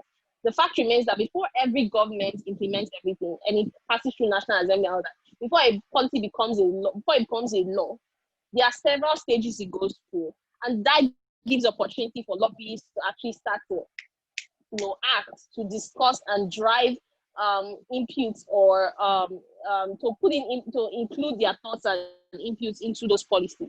So to help shape it, to help sometimes even change it a bit, so that it improves or it favors the private sector, the industry, to ensure there is continuous growth. We don't have enough lobbyists in Nigeria, right? We don't have enough of them. I'll give you an example, and this is like internal, BGG stuff. Today in the educational space, the regulator of the space in the university tertiary level of education for universities is NUC, Nigerian University Commission. There are several policies that are, very conflicting, but yet it's pretty clear that they do not understand the concept of e-learning. You still have people today in Nigeria come out and say Nigeria is not mature for e-learning. There are schools today that are doing e-learning, but within the NUC, they don't understand it enough, and sometimes you have people who create conflicting policies or things that are just limiting. Now, for you to certify a university to be able to do e-learning for any program, and it's on a program by program basis, there is almost a year or 2 years of accreditation that goes on. However, getting that accreditation to start is a lot of lobbying. And lobbying is not bribing. It is not bribing. It is engaging stakeholders. It's talking to them. It's proposing to them the impact. It's discussing how this could be structured for the benefit of the country. most times when people hear lobbying, they think of just bribery and corruption. That's not the case. A lobbyist helps the government actually fine-tune policies. And that is what we lack. We don't have enough people who are interested in actually doing the dirty work that is at the policy level, helping government actually structure these policies to ensure that the industries are not impacted. A good example of a lobbying structure, a structure that that helps in crafting and forming policies, is the Nigerian Economic Summit Group, NESG. So those are people who have interest in the private sector. They have the interest of the private sector at heart, so they use that interest to engage the government to help them structure and form policies by bringing the private sector to the table, so that they are not left behind when they are imputing information into the policies. But you see, there are a lot of private sector companies that are not a member of NESG, so their voices are not heard until it goes live, and then on Twitter they start to have a conversation.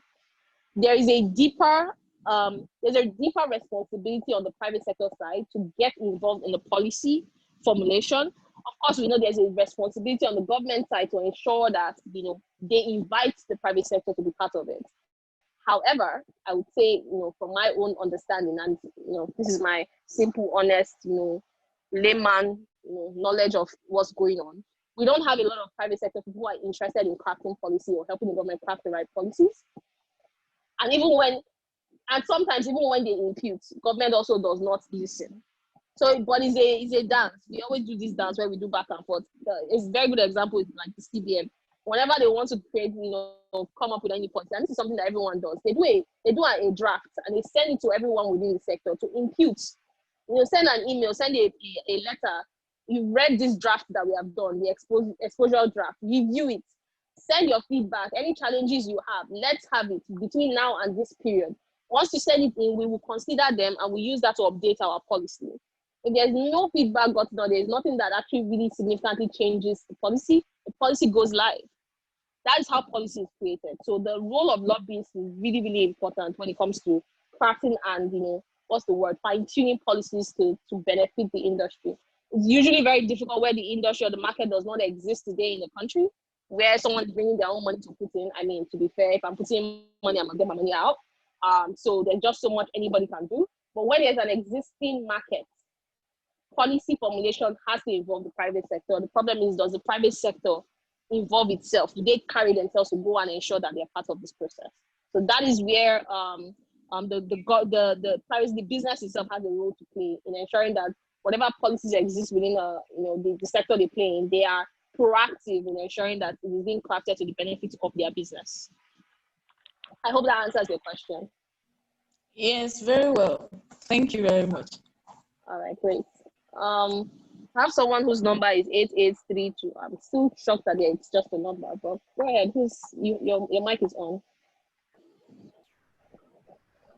Hello, Ify. Yes, hi. Okay, let's see. I don't think the person is speaking, but there's a question for you on the chat box. So do you take that or I read it out? No, let me read it out. Is it possible to have the perfect policy? Haha. That is one that won't have negative effect, or the best that can be achieved in a situation where we go for the lesser evil? The answer, well, the first word, what I'm going to be responding to is the perfect policy. No, there is no such thing as the perfect policy. And let me explain why. You have to understand the concept of market dynamics, and I like to call this the value chain and assessment. In every proposal you put forward, even in typical business operations, if today I look at MTN and I say, I have a way that I can improve, the quality of your calls today. Wonderful. If I go and put that proposal forward to MTN, someone always loses. Because there's someone today that is leveraging on the current structure to their benefit. Remember when I started, I said that the role of government is to provide two things, policy and infrastructure, because those two together is what creates an enabling environment. At every given time, it's just like what Samuel said about the market always finding equilibrium. At every given time, there is equilibrium. Everybody is fine with the status quo. Because not everybody is fine. Maybe fine is a bad word, but everyone has adjusted to the status quo because in that status quo that to you looks bad, to someone is a great opportunity. So you, it's a threat, but someone else is maximizing on it because it benefits them. So they've maximized that thing you see as negative. If a policy comes that changes that status quo, that person loses while you are winning. So there's no such thing as a perfect policy. All you need to do is assess how much of a threat or how much of an opportunity it is. So when you think of SWOT and you think of market analysis, there's no positive or negative. There is opportunity and there's threat. The question is, how do you create mitigating structures for threats or mitigating strategies for threats? And how do you create capitalization strategies for opportunities? How do I capitalize the opportunity? How do I mitigate threats? That's it. So there's no positive or negative. There's no good or evil. Everything is neutral. It depends on how who is looking at it. Whew, this is a very strong question. But Ibrahim Ajiboye, I hope I answered your question. I hope you understand what I mean when you know, as a market intelligence officer, you cannot be biased.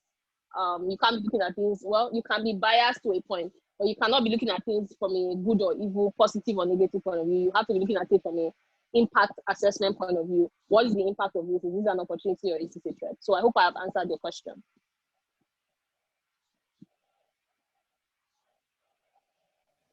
Yes, you're up. Thanks so much. All right, great. Okay, Nkechi was raising up her hand. Okay, Nkechi, go ahead. Okay, my question is, what changes policy? Like, if you were talking, I wanted to ask it even before you started asking about the status quo. If something has been there for so long, because for this come out stuff, I think I saw something like it has been there for decades, and I'm wondering, I don't understand. Status has been going on for long. So this policy, is it that people just start crying that, oh, this thing is not working for us, you guys should change the policy, or the government, they're like, oh, let's just pity these guys and do these things this way, or what exactly changes policy? So it's all of the above. That's it for now. It's all of the above, right? Anything can result in a change in policy. Anyone who cries out and says this is not working for this and this reason is enough reason for any government, any regulator to start looking at how to improve on it. So I'll give you an example. CAMA change, I think, and I cannot 100% be certain, but I think that change was based off of the ease of doing business. This government mandate, when it came on, was I want to make businesses, I want to make the operation of businesses within Nigerian environment, I want it to be a lot easier. I want people to not be complaining that doing business in Nigeria is hard. Ease of doing business, which means I need to be able to quickly register a business. I need to be able to register this, like there are metrics that you use to measure ease of doing business. One of them is the ease of registration of a company. The companies act around taxation and all that. The companies act around the kind of structures you need to have in place, depending on even with considering the size of the company and all. So for Mary, do you mind unmuting yourself, please? For the ease of doing business mandate to be met, one of the key criteria in assessing how easy it is to do business, and based off of the complaints of many people, it was necessary for them to adjust certain things in the CAMA Act. Now, what tends to happen is that although government starts from point A to start to adjust, because this is what triggered the adjustment of CAMA, several other things can be included into the policy because, oh, they're changing CAMA, all right, everybody who has had some interest in changing one thing or the other starts to throw in their suggestion, right? So take, for example, the top conversation around trustees for churches may not have been the reasoning for starting the change in CAMA, right? But someone saw the opportunity to include, remember I mentioned that these drafts are sent out. It's the reason why laws go through 3 readings in National Assembly, because it gives people opportunity to impute the lobbyists, for them to impute certain things that they want in the act to change. And of course, there's usually a timeline for refresh of several policies and acts. It's just that sometimes in Nigeria we don't keep to these schedules, right? Sometimes I think it's about 5 years or so, or sometimes in the act itself they will write in there how often they will refresh it, or in the policy they'll tell you how often they will refresh it. So while one thing may trigger the start of a change or the adjustment of a policy, everyone who has had one issue or the other and has some interest or has some thoughts or ideas will then send in their contribution to in the process of adjusting that policy or that act. And at the end of the day, whatever goes through reading with the least, what I call least pushback, comes out at the other end as a fully formed policy or act that is blessed by the government, right? So essentially what I'm trying to say is that anything, be the government waking up and saying, you know what, there's a new minister in town, he wants to make an impact in this industry. What can we do? You know, we need to improve how businesses register, or is an ease of doing business executive order that said, you know, we need to cut down what it takes for people to register businesses. We need to cut down all the administrative activities around small businesses. Maybe that's what triggered the adjustments of CAMA. But by the time they are done, or maybe even the outcry from business owners who want to register their business and these challenges come up, whatever started it may not be the only thing that ends up at the other end when it comes out of the fully formed policy or act, because lobbyists would have put in what they want in between that process of initiation and the final outputs. I hope that answers your question, Nkechi.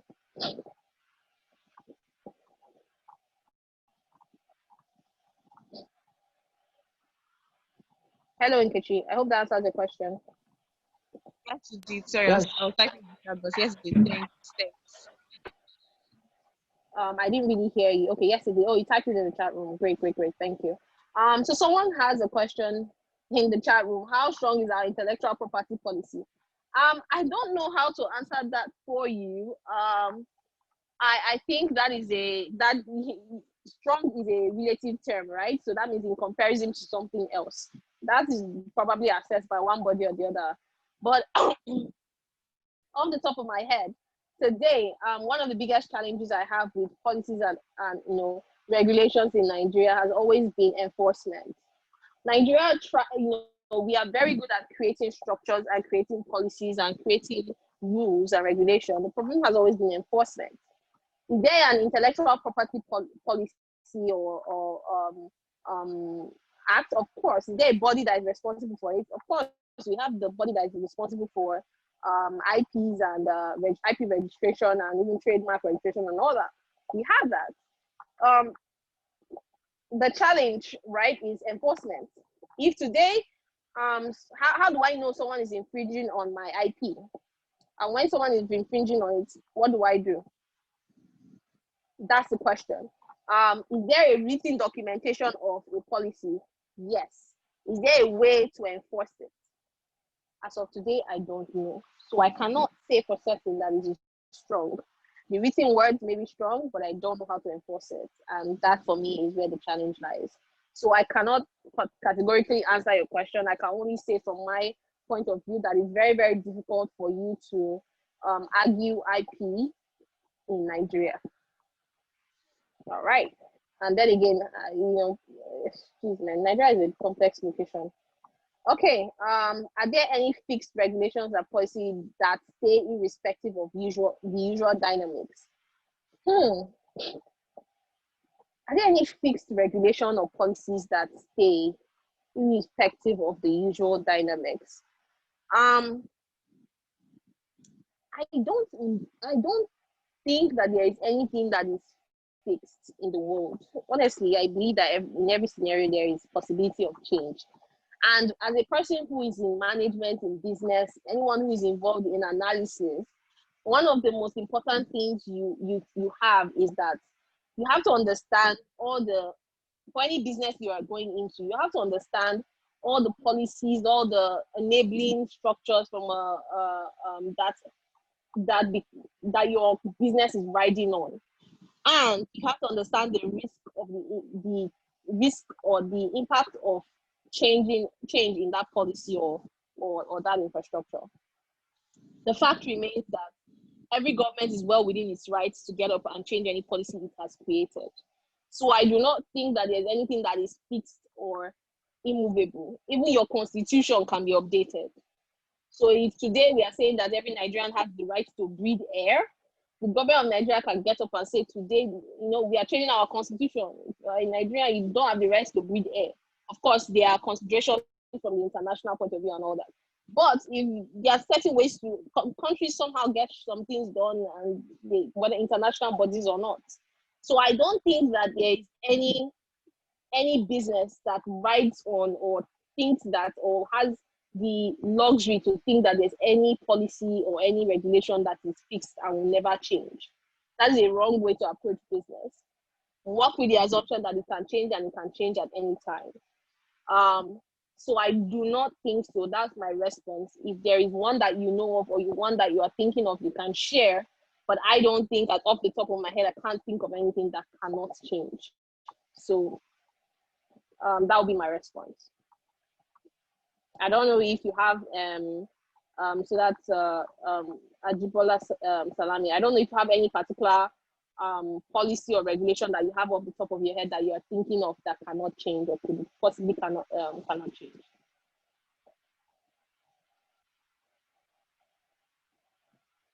Hello, you can type it in. I don't know yet. I can't seem to hear you. Is there any particular policy you have in mind, or you're just asking a question? And if you're just asking a question, have I answered it to your satisfaction?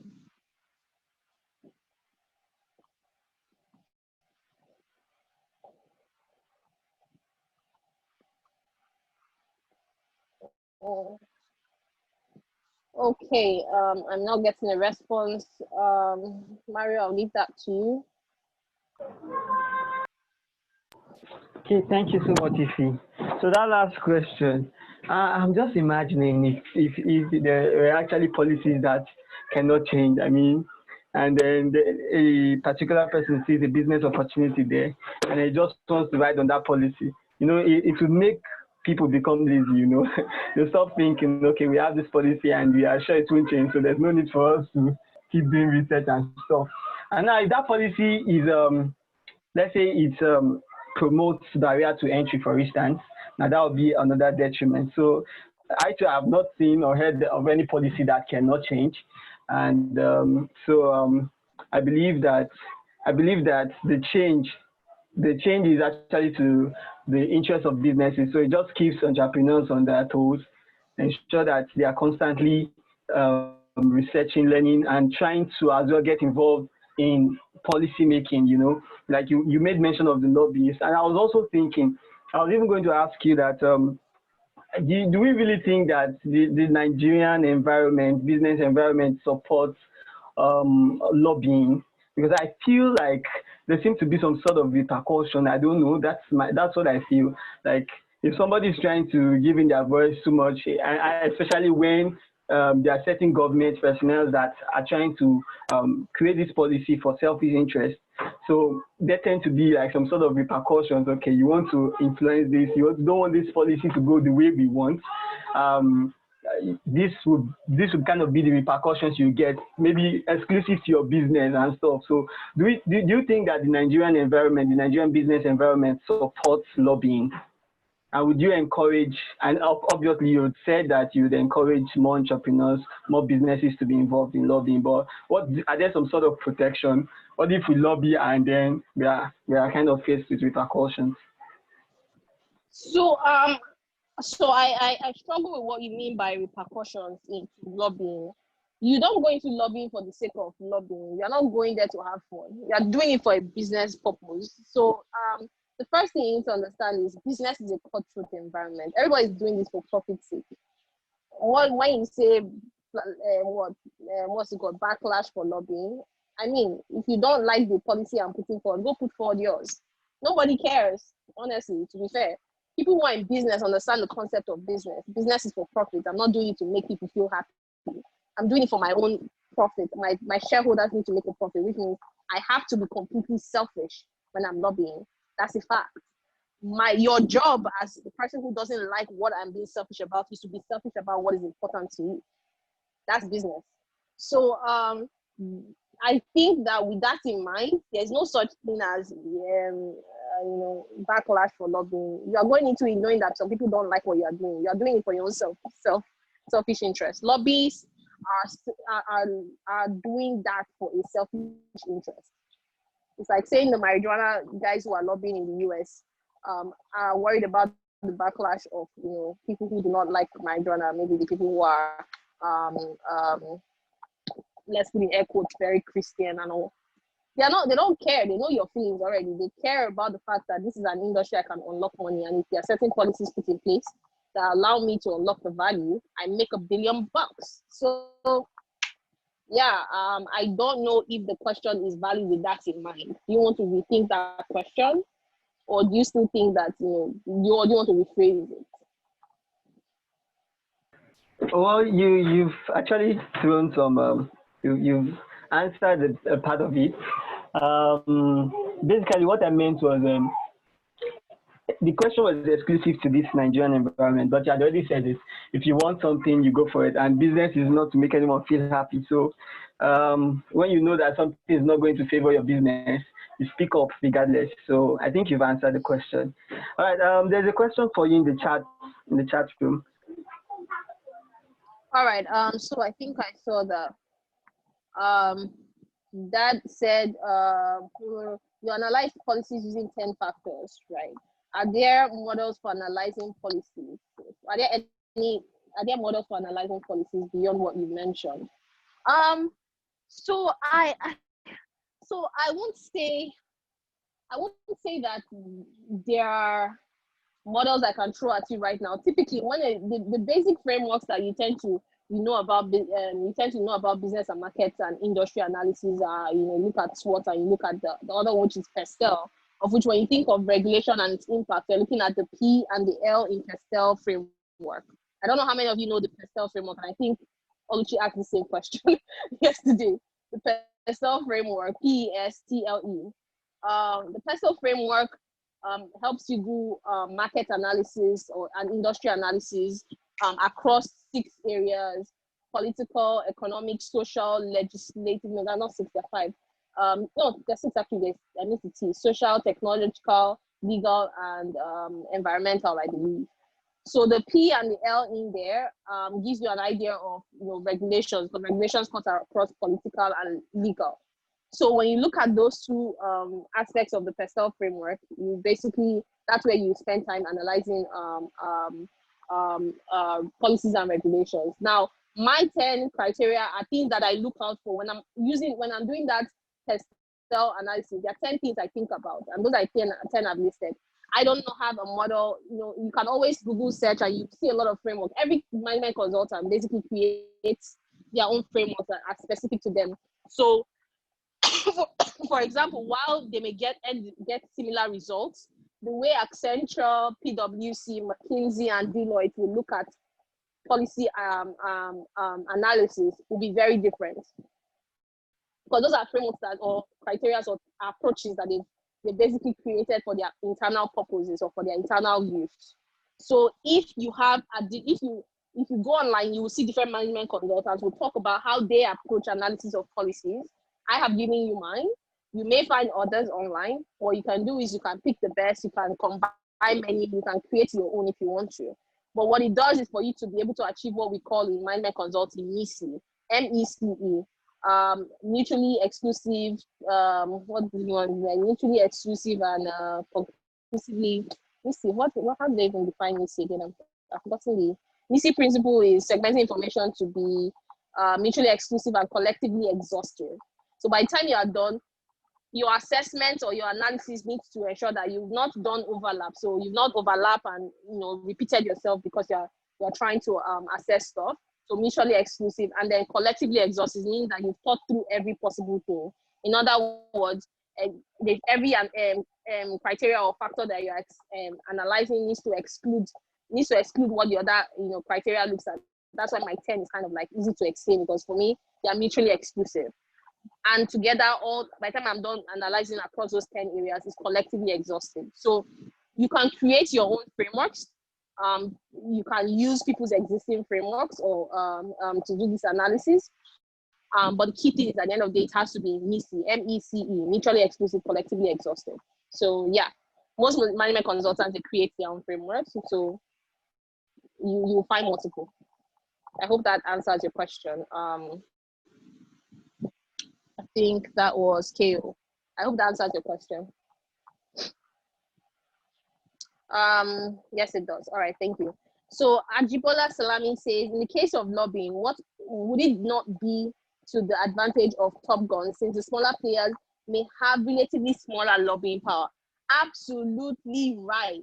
I am not even I am going to overstate it. So smaller players have less lobbying power because they have not chosen to push. And let me explain what I mean. The concept of unions is a powerful concept. In developed economies, you need to see what unions are able to achieve. Unions are lobbying engines. They are engines for lobbying. In Nigeria, we have abused the concept of unions because we have a corrupt structure where people are paid off to shut up. The Nigerian, what's it called? Union of teachers, or the union of labor union, or your, what they call these ones that university lecturers that keep going on strike every single time. What they call them again? ASU and SANU and all of them. Those are unions and those are lobbying engines. It's the reason why the government wants to do something and ASU goes on strike and everything halts. That is lobbying, because you are structuring, or you are fine-tuning policy to what benefits your people. Now think about unions in the concept of industries. You have manufacturing unions. Those guys are powerful. You cannot create a policy around manufacturing today, right, that the manufacturing union does not bless. It will fall apart.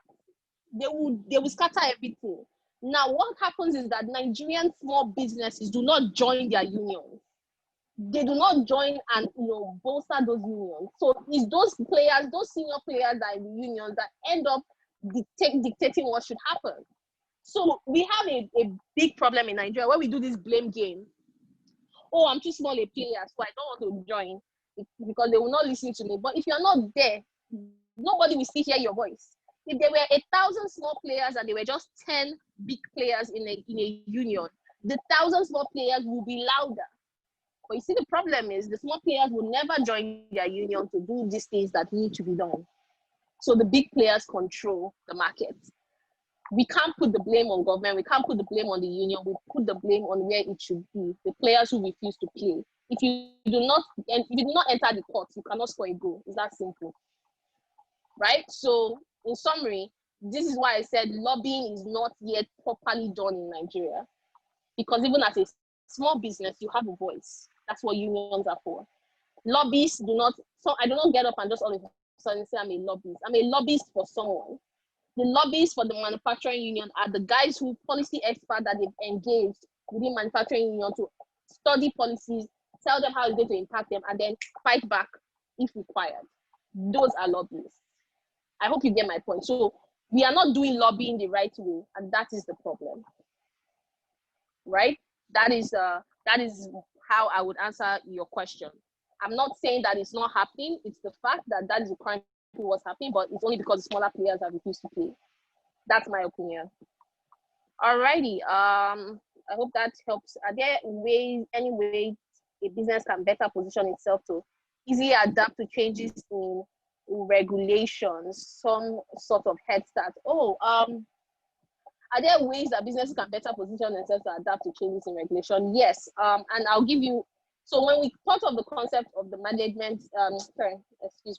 the Market Intelligence Network, the reason why we did not create a network that is embedded within Venture Garden Group is because it does not benefit us to have people, working just with us, right? Now, today, if you look at the way we run businesses in Nigeria, you would realize that we are doing it, we are doing what's it called? Village style, where we just go into business and we just do business. In a proper economy, in a proper market, people have people who are looking at the market and every move that the government is making, every move that other players are making, to be able to quickly analyze the impact of those moves. That's what someone mentioned about forecasting. If you can forecast what can happen, you have options on if this happens, these are the actions we should take.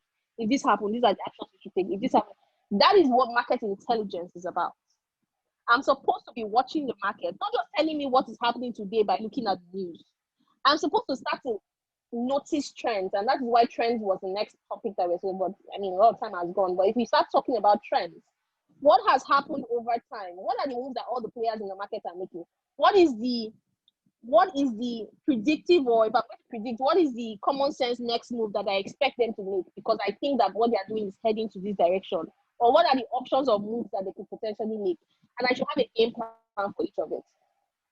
But as a management of a company, I have operations I'm doing on a daily basis. That is why I have market intelligence analysts monitoring the market for me and telling me what's going on and what could potentially happen, and giving me the options of how that could impact.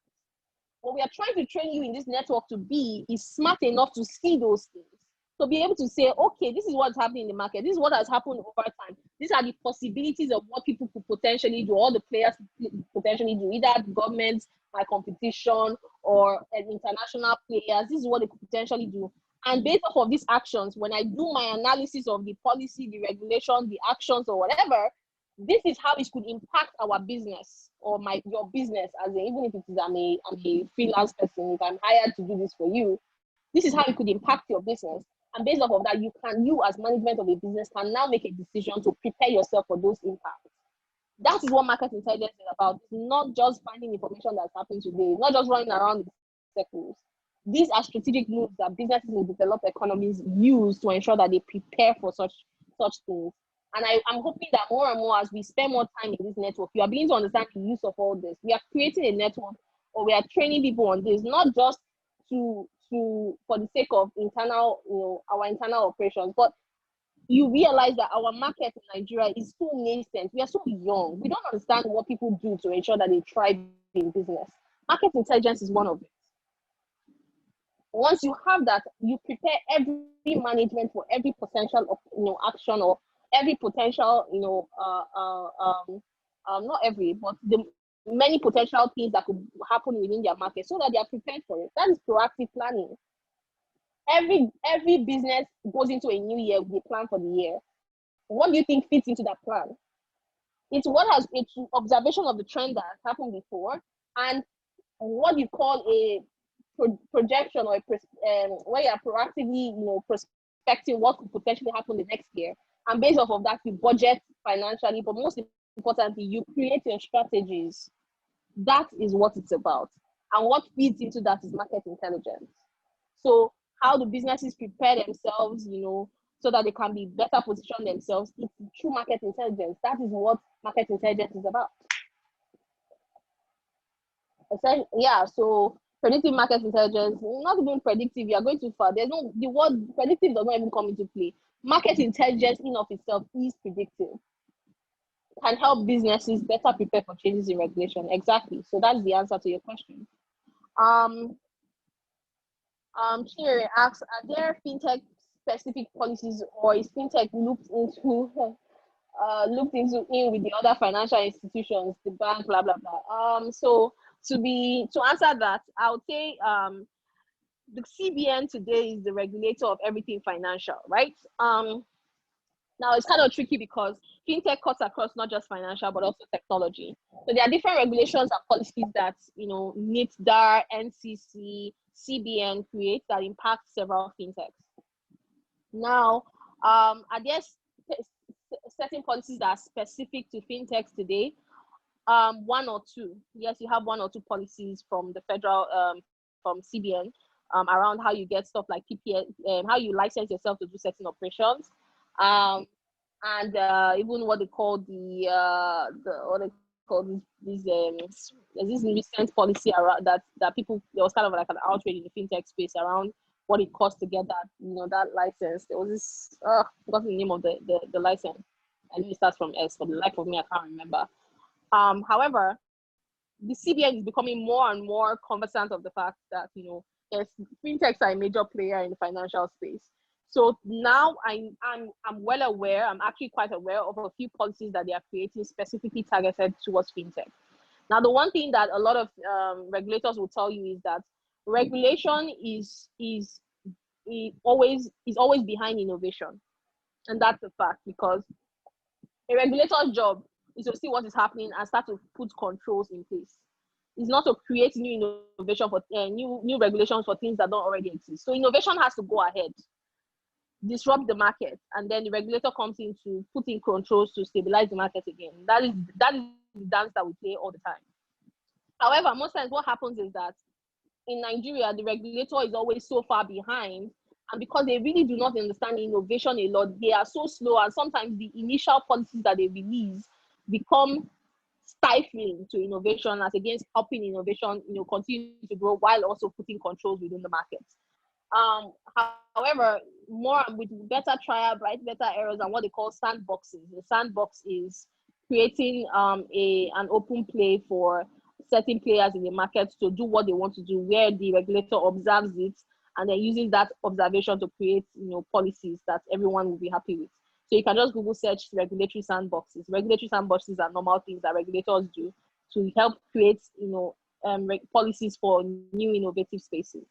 The CBN today has a regulatory sandbox for fintechs, and they are trying hard to create policies and regulations around fintech operations. They still have some time to go, some ways to go, but every regulator always tries to do that, and fintech today is no different. We have certain policies that impact fintech from CBN, from NCC, from NITDA, I think even from NOTAP and other people. However, the key player, because fintech is about financial activities, CBN is trying to put in specific policies that target fintech. So yeah, I hope that answers your question.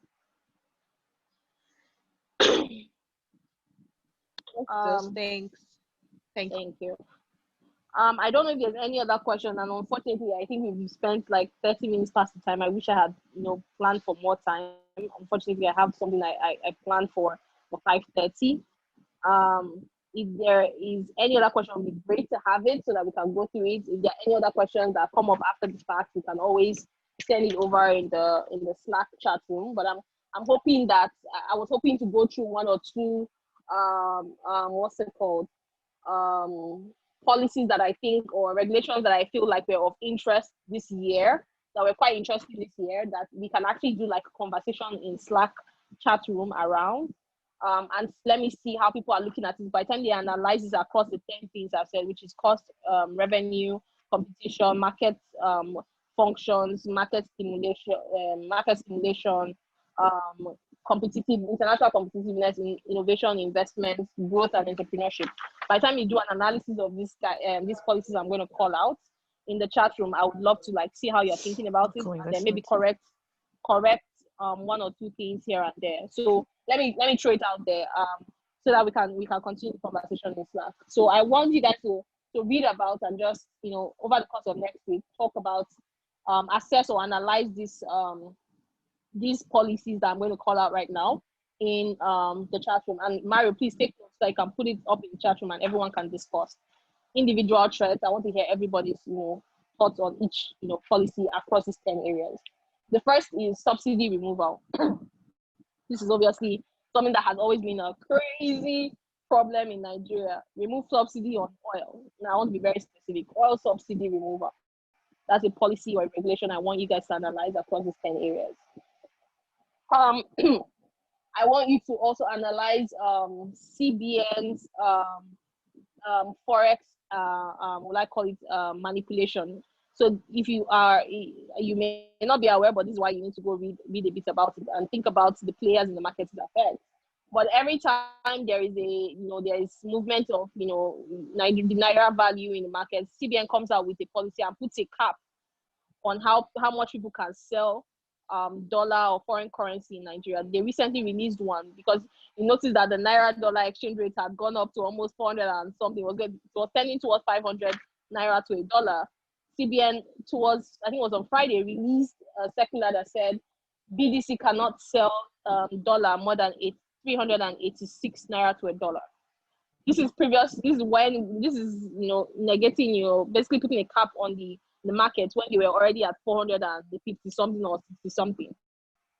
So I need you to analyze how this impacts the market using these 10 factors that I've talked about. So oil subsidy removal, CBN forex manipulation.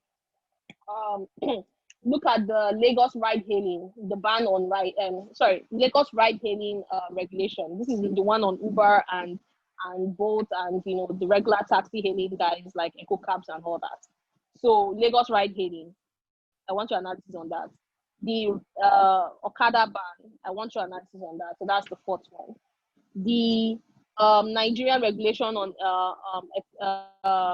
content creators and pay TV. Content creators and pay TV. So I don't want you to just focus on the sports side of it.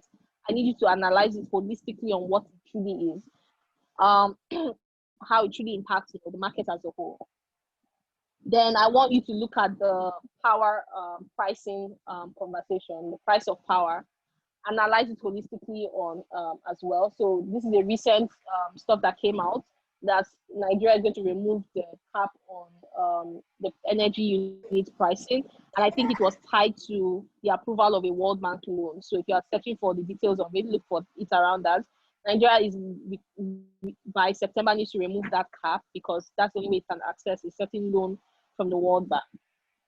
And then the last one is the one from CBN around the global ledger system where the lending business, if you're taking a loan, you can now be deducted, the payback, your payback for interest and principal can be deducted from any account that you have. So the global GLS, I think it's called GLS. So those are policies that are regulations I want you to analyze in the chat room. Go crazy. There's no right or wrong answer because everything is about perspective, right? I want you to go crazy because it will be good to see how you're thinking about it. And then after you are done, we can talk about, why you think that is why you are thinking that way. And then it can either change the way I'm thinking or I may, impact on how you're thinking about it. But it's always good to analyze across these 10. If you have more than the 10 I have already called out to you, throw it in there. Let's just discuss. So all in all, I'm hoping that by the time we're done, we'll have a lively conversation on Slack. So Mario, over to you. Thank you, Ify. Please, can you repeat the last policy, the seventh one? I said the Global Ledger System, GLS, from CBN on lending. Okay. Okay. All right. Ledger System. All right. Thank you so much, Ify. It's been a very wonderful time. Thank you. Even though you're on leave, you still made our time to be with us. Thank you so much. We really do appreciate it. We hope to have another session where we'll discuss trends and market growth because I feel very inquisitive about trends right now because you said something during the course of the session that has kind of it has inspired my curiosity. So I hope to hear you speak on trends and market growth subsequently. Thank you so much. Guys, you can unmute and hello? You can unmute and let's share what you've learned so far. Just something brief, give feedback to Ify. And also thank her because she's on leave and she made our time to be with us. Thank you so much. Thank you so much, Ify. You're welcome. A very insightful session. And thanks for everyone. Thank you for also listening.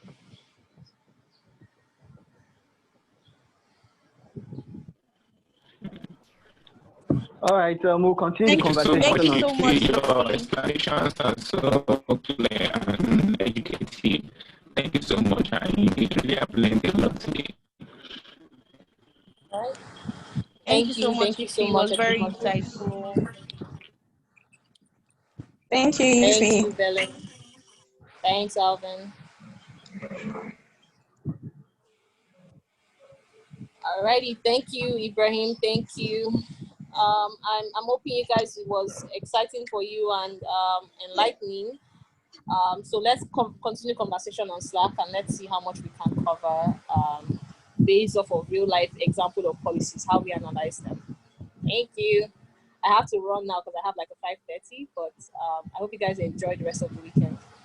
Thank you, Ify. Enjoy the rest of your day and the rest of the weekend. Thank you. All right. Take care, guys. Yeah, bye. Mario, please don't forget our midweek analysis or assessment of the program so far. Okay. All right. Thanks. Bye.